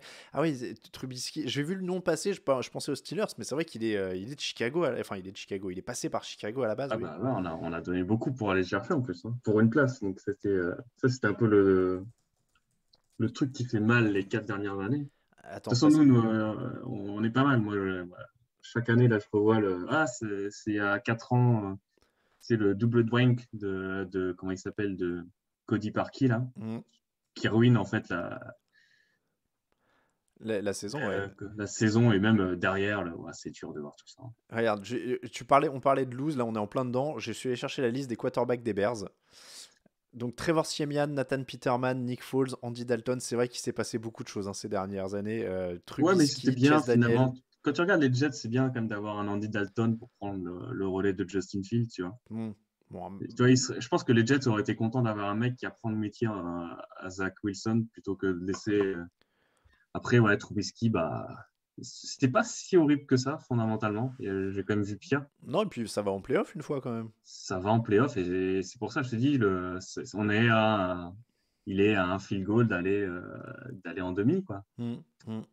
Après là, t'as Ouais. tous les. Il y a beaucoup de Jay Cutler avec des remplaçants, Josh McCown, Jason Campbell. Il reste un Ouais, Josh moment, McCown, Cutler, mine c'était de rien. presque le meilleur. Ouais, non, il a fait longtemps, Cutler. Ouais. Mais Et après, ouais. statistiquement, d'ailleurs, il doit être leader dans pas mal de catégories, en fait, hein, Ah, Cutler. les Bears, c'est pas ce qu'il y a de plus dur. Ouais, Aller chercher. C'est pas la franchise la plus compliquée pour battre les records. c'est sûr. Euh, Mais oui, après. ouais, après là, je connaissais plus. Ouais, Là, je ouais. t'avoue. Toi, t'as commencé à quelle époque, d'ailleurs? Je t'ai pas demandé. Ouais, j'ai commencé justement quand ils sont au Super Bowl. Parce que, Ok. comme tout bon gars, je prends les équipes. Enfin, tu vois, genre, il faut jamais faire ça en NFL, je crois, mais non. Non, mais Tu prends une équipe, tu te dis, ah, ils sont au Super Bowl, c'est cool. c'est ça. Et après, c'est le dernier Super Bowl que j'ai vu. Ah bah nous on peut dater l'âge des gens qui suivent le site à l'équipe qui supporte parce que c'est par vague en fait d'équipes qui Ouais, gagnent quoi. j'imagine. Tu sais J'imagine qu'ils que si ont. quelqu'un supporte les Jets, c'est qu'il a au moins 50 ans, quoi. Oui là du coup c'est Et plus si tu rare. supportes les Browns, c'est juste que tu as choisi de souffrir. C'est plus rare. Mais il y en a, hein, il y en a, c'est fou, hein, les Browns, il y en a. Il y a des équipes qui n'en ont pas vraiment, tu vois, les Titans par exemple, ou des trucs comme ça, où on a plus de mal à en trouver. Mais il y a des équipes, et je crois qu'il y a un truc justement peut-être très français, des gens qui aimaient bien les Browns, c'est une équipe qui avait une vraie cote d'amour, alors avant d'embaucher Deshaun Watson cette année, mais qui avait une vraie cote d'amour pour son côté loser pour le coup, hein.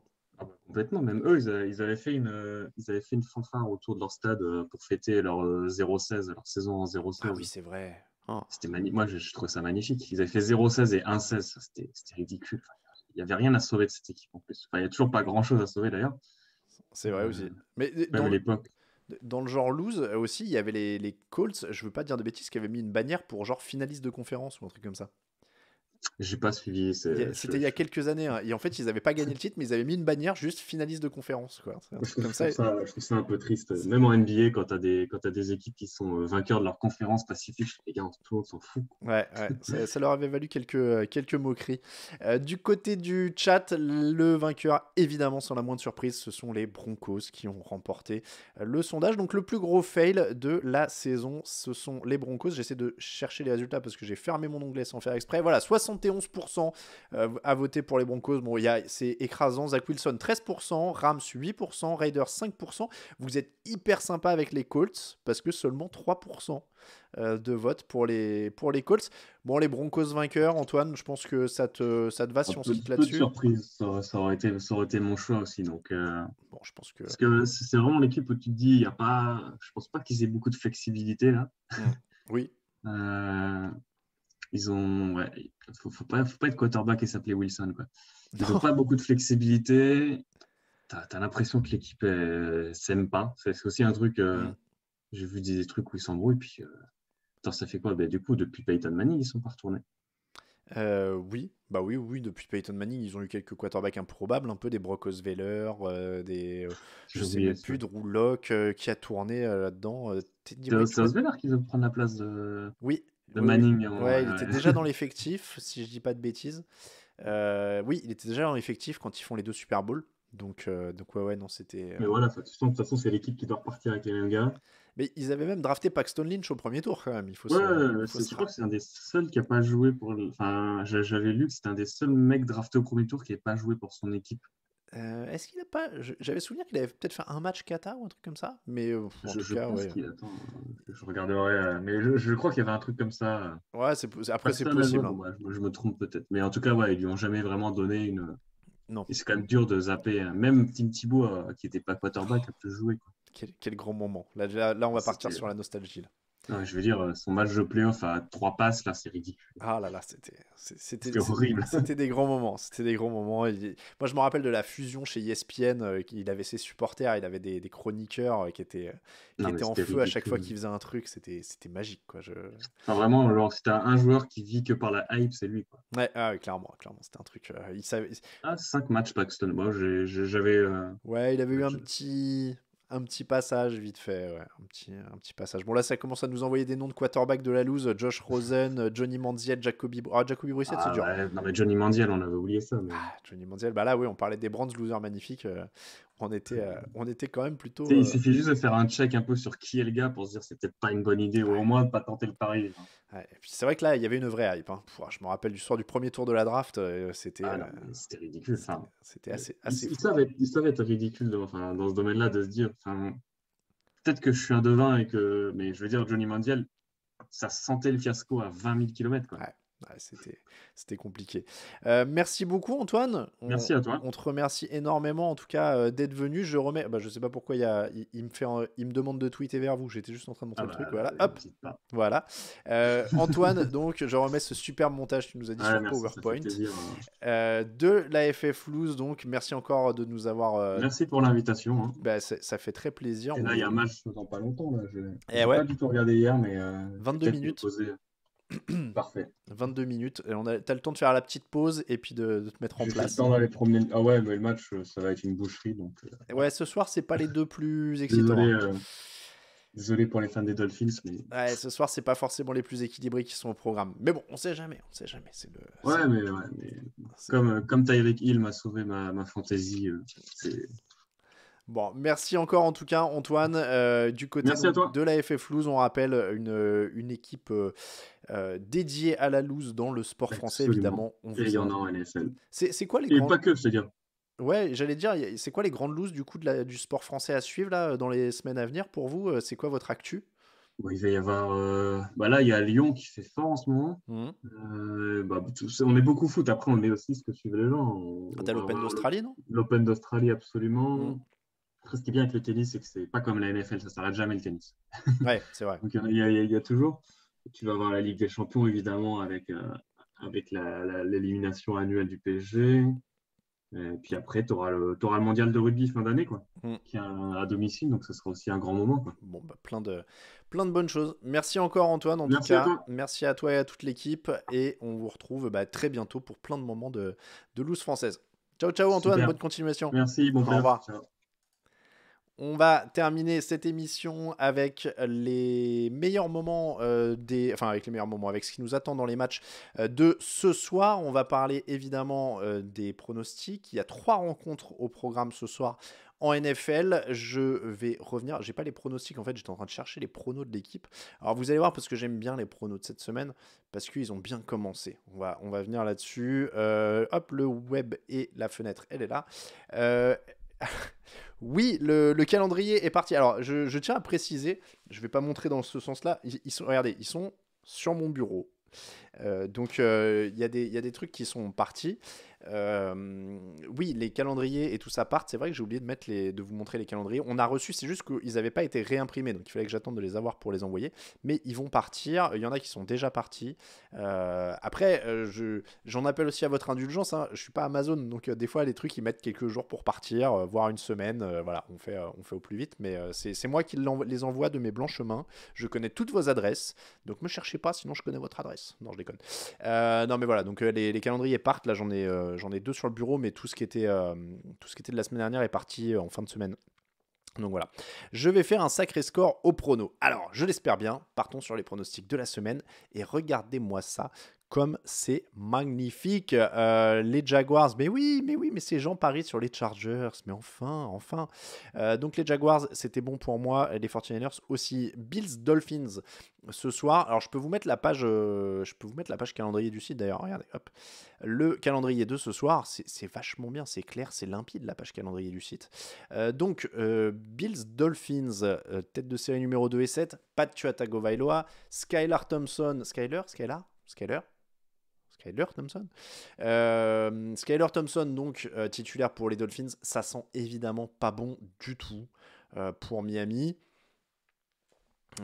C'est compliqué hein, quand même de Skylar, merci. Je sais pas pourquoi Skylar. Donc c'est compliqué malheureusement de pronostiquer autre chose que les Bills. Ça fait partie des matchs qui sont à l'unanimité dans les pronos de cette semaine. Il y en avait 3, c'était 49ers, Bills et vous verrez qu'il y a Bengals.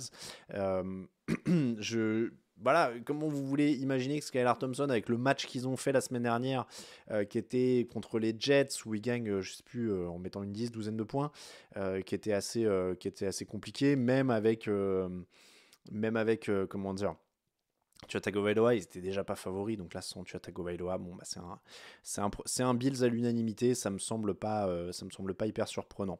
Du côté de 22h, je vérifie les horaires en même temps, c'est ça, 22h30, le Vikings contre les Giants. Celui-là, il est plus indécis puisqu'on a du Giants pour Lucas et Victor, sinon on a mis les Vikings. je peux comprendre le scénario où les Giants gagnent parce qu'il y a une bonne dynamique en ce moment, parce que ça défend mieux d'ailleurs, oui, que les Vikings, ça c'est sûr. Je me retiens de tousser depuis tout à l'heure, j'ai l'impression que mes yeux vont sortir de mon crâne. Donc je disais que oui, il y a une meilleure défense du côté des Giants. Après, je trouve ça dur de partir du principe que les Vikings vont être irréguliers et mauvais, ce qui est possible, hein, et de partir automatiquement du principe que Daniel Jones va être bon parce qu'il a fait quelques bons matchs. Donc, pour cette logique-là, j'irai quand même du côté de Minnesota. Il y a plus de qualité. Après, oui, si les Giants... Il y a un scénario où ils gagnent. Hein. Pour moi, ça se joue, je sais pas, 51-49 le prono. Parce que oui, les Giants vont être probablement moins explosifs, mais probablement plus propres, pas perdre de ballon. Et s'ils perdent pas de ballon contre cette défense des Vikings qui encaisse plein de yards, bon bah voilà, ça commence à être compliqué pour Minnesota. Mais voilà, j'irai pas jusqu'à dire les Giants sont favoris ou quoi. Voilà, je vais prendre les Vikings qui me semblent favoris. Bengals contre Ravens, dans la nuit là, à 2h30 du matin, c'est un peu la même configuration pour être honnête que le Bills-Dolphins, puisqu'on a des Ravens qui vont jouer sans Lamar Jackson, avec visiblement Tyler Huntley et Anthony Brown. Les dernières nouvelles en provenance des médias US, ce serait qu'ils feraient jouer les deux. Une petite surprise. Mais voilà, qu'est-ce qu'on peut imaginer qu'ils vont faire contre une équipe qui les a déjà battus la semaine dernière dans la même configuration?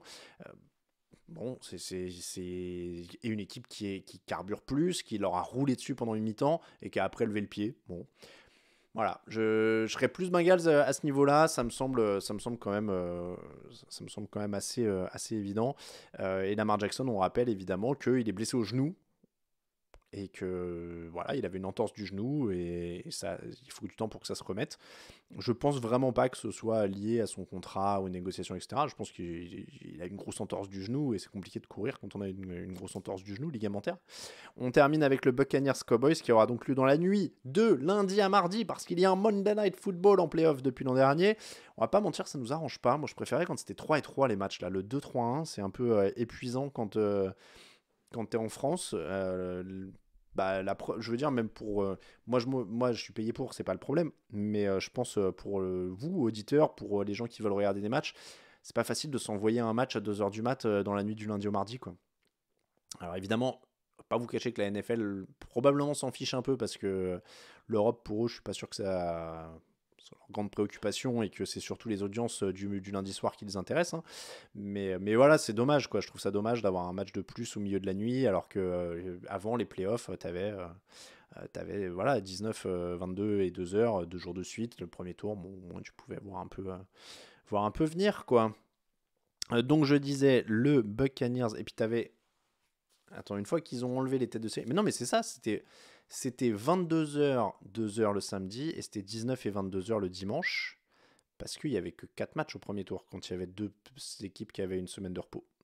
C'est ça en plus. Donc ouais. Non, après, voilà, hein, Bertrand a raison sur le chat, on peut enregistrer et regarder quand on veut, mais voilà, c'est pas, on n'a pas forcément les émotions du direct à ce moment-là. Bref, Buccaneers Cowboys, pour moi, un match hyper indécis. Cowboys pour tout le monde, sauf Raoul et moi. Ça croit pas beaucoup en Tampa Bay et Tom Brady. Moi, j'avoue que je suis pas beaucoup plus rassuré par les Cowboys parce que leur défense elle baisse de niveau depuis quelques semaines, parce que Dak Prescott a lancé le plus d'interceptions qu'il en a jamais lancé en une saison. Pour moi, les Cowboys sont favoris. Mais ça me semble pas délirant de jouer les Buccaneers parce que j'aimerais bien gratter 2 points au classement. Bon, c'est ce que je disais, là, Grégory était leader du classement, j'ai joué 2 pronos différents, vous allez voir que ça va faire 1 sur 2 et qu'on va rester au même niveau. Mais pour l'instant, je suis repassé devant, si je pouvais confirmer comme ça, là, avec un petit Buccaneers, c'est compliqué, hein. Encore une fois, je pense que les Cowboys sont favoris. Si je suis honnête avec vous, je pense que les Cowboys sont favoris.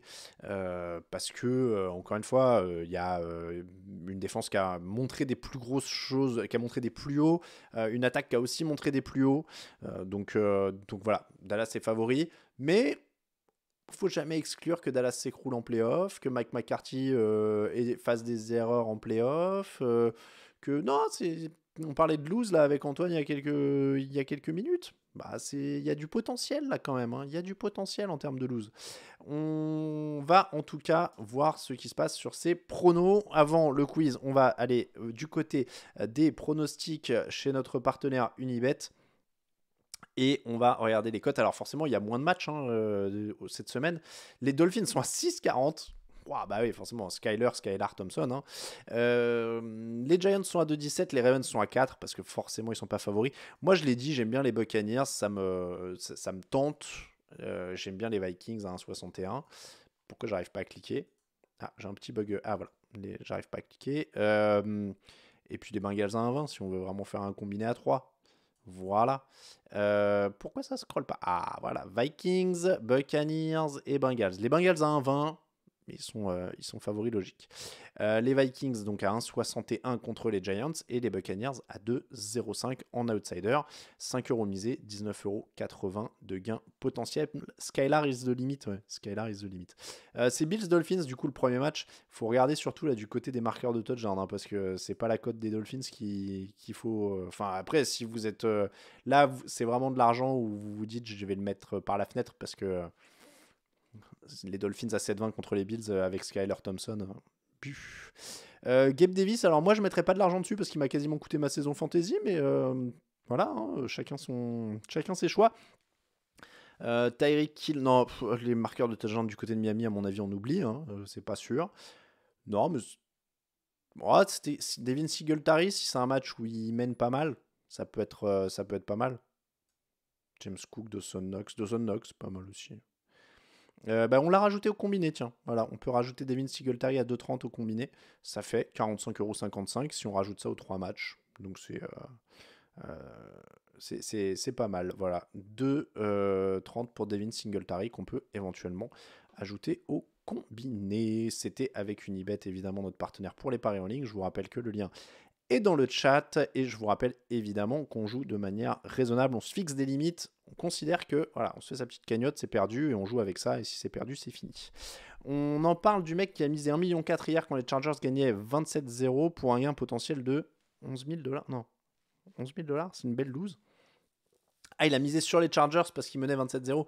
En même temps, c'est dur de lui en vouloir. Hein. Statistiquement, il avait quand même plutôt des chances de s'en sortir. Mais oui, bon après, miser 1,4 million sur des paris en ligne, j'espère pour lui que ça veut dire qu'il a beaucoup, beaucoup plus de millions. Voilà, mais ça me paraît pas être une bonne idée en général, quand même. 1,4 million, c'est beaucoup quand même. Ouais, moi j'aimerais bien pouvoir miser 1 million, mais je pense que si j'avais 1 million, je les miserais sur de l'immobilier peut-être. Plus que... Je suis quelqu'un de très traditionnel, peut-être trop. On va donc passer au quiz. C'est l'heure du quiz. On est tellement obsédé sur les gains en loyer parisien et tout ça là quand on fait les YOLO que oui, forcément, je pense que je miserai plus sur la pierre, comme on dit. Le quiz. Alors, il est passé où mon petit quiz? Hop là. Le quiz. Évidemment que le thème du quiz, c'est la loose. Vous vous doutez bien. Alors, qu'est-ce qu'on va gagner? Bougez pas.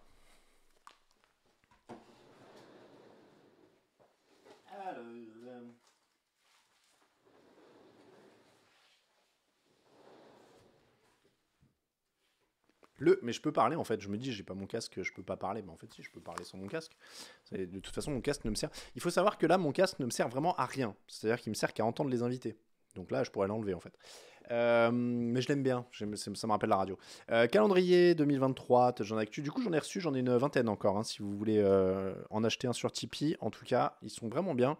Merci à Alex, notre imprimeur, qui est membre de l'équipe aussi, et qui m'en a renvoyé. Non, le dernier du classement ne remporte pas un lot.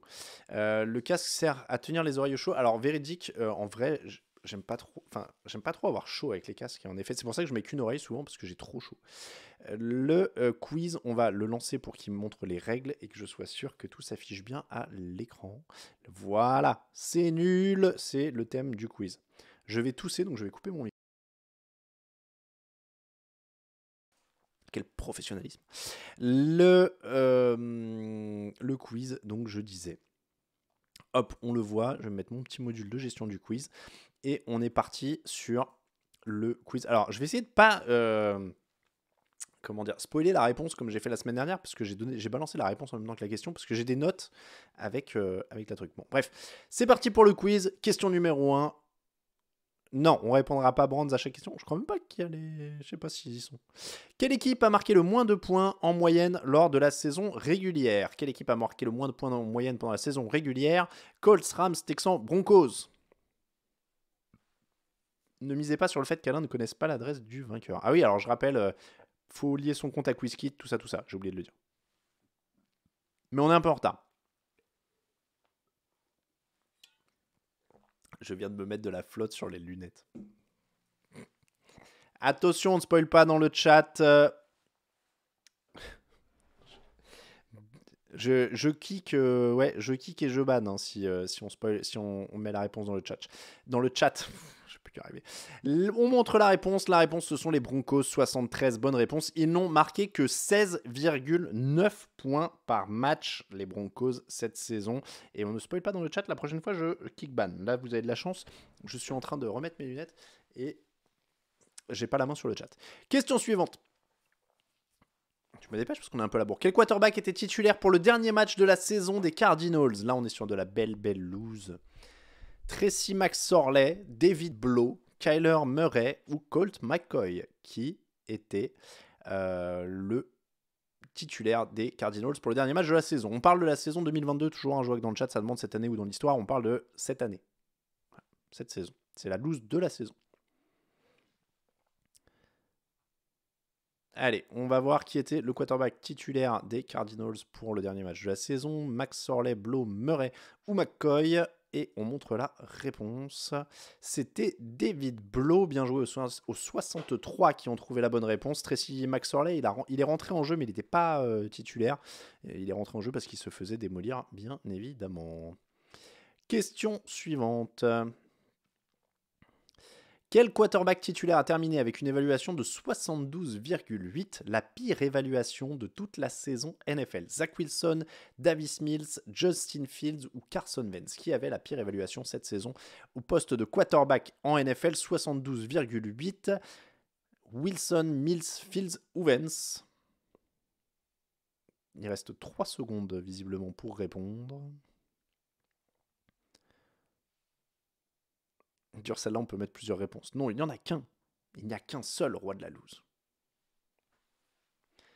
On montre la réponse, c'était Zach Wilson, 89. Bonne réponse. Une personne a répondu Mills, 2 Fields et 23 Carson Wentz. Bah dis donc le pauvre Carson Wentz. Non, je crois que je sais même pas si Wentz il a joué assez de matchs pour être éligible. Merci à la personne qui vient de typer, je crois. Voilà, Samy qui vient de faire un type.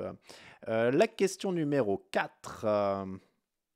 Sam Ehlinger n'a joué que 4 matchs pour les Colts. Combien de sacs a-t-il eu le temps d'encaisser? 8, 12, 10 ou 14? Combien de sacs Sam Ehlinger a-t-il eu le temps d'encaisser en 4 matchs joués avec les Colts? 8, 10, 12 ou 14? C'est à vous de répondre dans le chat. Oui, le pauvre. Je l'ai dit, ils ont pris 60 sacs au total cette saison, les Colts.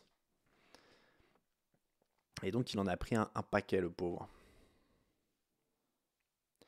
Allez, on attend les réponses. On est à 0 sur le chrono et je vais dévoiler les réponses. 14 sacs pour Sam Ehlinger en 4 matchs joués. 37 bonnes réponses dans le chat. Ça va être des résultats équilibrés. Hein. Il y a quelques mauvaises réponses là pour les autres trucs. Qui est l'équipe qui de l'équipe qui va au Super Bowl cette année? On l'a dit, on le dira quand la NFL nous aura dit oui, parce que pour l'instant, on ne va pas au Super Bowl, puisqu'on n'a pas encore eu de réponse. Question suivante, la dernière. Oh, j'ai trouvé au hasard. Oui, ça arrive hein, dans les chats. Les Rams ont battu le record du nombre de défaites pour un tenant du titre. Quelle équipe avait le record jusque-là? Les Broncos, les Raiders, les Buccaneers ou les 49ers? Je l'ai dit à notre invité tout à l'heure. Les Rams ont battu le record du nombre de défaites pour un tenant du titre. Quelle équipe avait le record avant eux du nombre de matchs perdus sur une saison pour un champion en titre? Et vous allez voir, je vais vous donner quelques petites stats avec ça. Sachez en tout cas que les Rams sont un des pires champions en titre de l'histoire. 29,4% de défaites, c'est vraiment un des pires, tous sports US confondus. Alors, le quiz n'est pas facile, mais si vous étiez là au moment où on parlait de lose, il y a pas mal de réponses. J'ai fait exprès de prendre des trucs qui étaient dans mes notes, donc il y a pas mal de réponses qui ont été données. La bonne réponse, c'était les Broncos, je l'ai dit tout à l'heure, c'était en 99, après le titre avec John Elway. Ils avaient fait 6 victoires, 10 défaites, donc les Rams avec 12 défaites sont donc en dessous. Ils sont très loin en termes de pourcentage de victoire, 29,4. Et dans tous les sports US, vraiment dans l'ère moderne, il n'y a que les Bulls qui font pire dans l'année post-Jordan, en 98-99, avec 26% de bonnes victoires. Voilà pour le quiz et attention, les résultats. Et c'est Pasqualito89 qui l'emporte. Et on a les habituels qui sont juste en embuscade derrière, HLRD et Sarah BRH. Vous avez vu, je vous l'ai dit en début d'émission. Ils seraient là. Et ben ils étaient pas loin, HLRD et Sarah, mais c'est Pasqualito89 qui nous dit Vamos. Et ben regardez, Vamos Pasqualito. Et regarde, hop, sa première. Alors, hop. Je me suis gouré de pseudo et on va faire hop. Et regarde, Pasqualito, si tu es sur ton compte, je viens de t'envoyer un message. Réponds à mon message avec nom, prénom et adresse complète et tu recevras un magnifique calendrier TDA. Donc voilà, bah ouais, beau classement. Alors attendez, je reprends Pasqualito 89 HLRD, Sarah BRH, Python Farceur, Chiryu, Le Sanglier 44, Zinku, Olivier B, Contestant 100, Braco Pascal, Hoop, Gus Horizon, Edda Kram, JB Metal Ed est 16e, Geeky Tweak, notre vainqueur de la semaine dernière, est 18e. Je regarde un petit peu où sont nos usual suspects, ceux qui avaient des victoires. Je crois qu'on a fait un petit peu le tour. Rere Finkel 51e, en habitué également. Tonton Latrell est 60e. Floriders 61e. Bonjour à Floriders, je ne l'ai pas vu passer tout à l'heure sur le chat. Genzo qui avait déjà gagné une fois ou deux, je crois, 67e sur celui-là. Ça a été un peu plus dur. Bon, voilà en tout cas pour le quiz. J'ai choke sur la dernière question, dit Gus Horizon. Ah, ça arrive. Des fois c'est pas de bol. J'avais plus de chance avec le joueur mystère, dit Dadegan. Oui, c'est vrai que j'ai arrêté le joueur mystère. On va voir, j'aime bien les quiz parce que j'aime bien le truc quiz kit là, je trouve ça sympa que les gens puissent cliquer directement, je trouve ça un peu plus interactif. Donc voilà, bon, hop, voilà, c'est nickel, j'ai l'adresse de Pasqualito, évidemment je ne vous la donnerai pas, mais j'ai tout ce qu'il faut, donc merci à toi Pasqualito, on va t'envoyer ça, je vais écrire sur la belle enveloppe craft, voilà, tu la verras, je mets bien pas une enveloppe où on voit l'adresse, si tu reçois une belle enveloppe craft comme ça, c'est que ça vient de moi. On va se quitter, les 19h. Et on avait un gros programme. Je vous avoue que j'étais un peu stress. Je me disais comment je vais rentrer tout ça voilà, avant la fin. Et ben j'ai réussi. On est allé au bout du programme. On remercie évidemment énormément Antoine, notre invité de la FF Loose, qui était avec nous pour parler du pire de la saison NFL.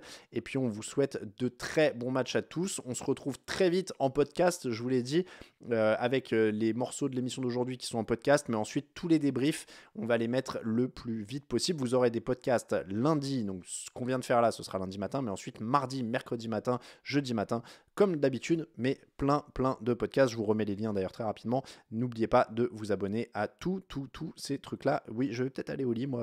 Je fais le match de 2 heures, donc je vais peut-être me coucher pendant les 2 premiers, parce que là, je suis mort de la grippe. Je vous remets le lien pour Unibet, et je vous remercie énormément de nous avoir suivis, encore une fois. Très bon match à tous, amusez-vous bien, bon playoff. Prenez soin de vous et à très bientôt. Ciao, ciao!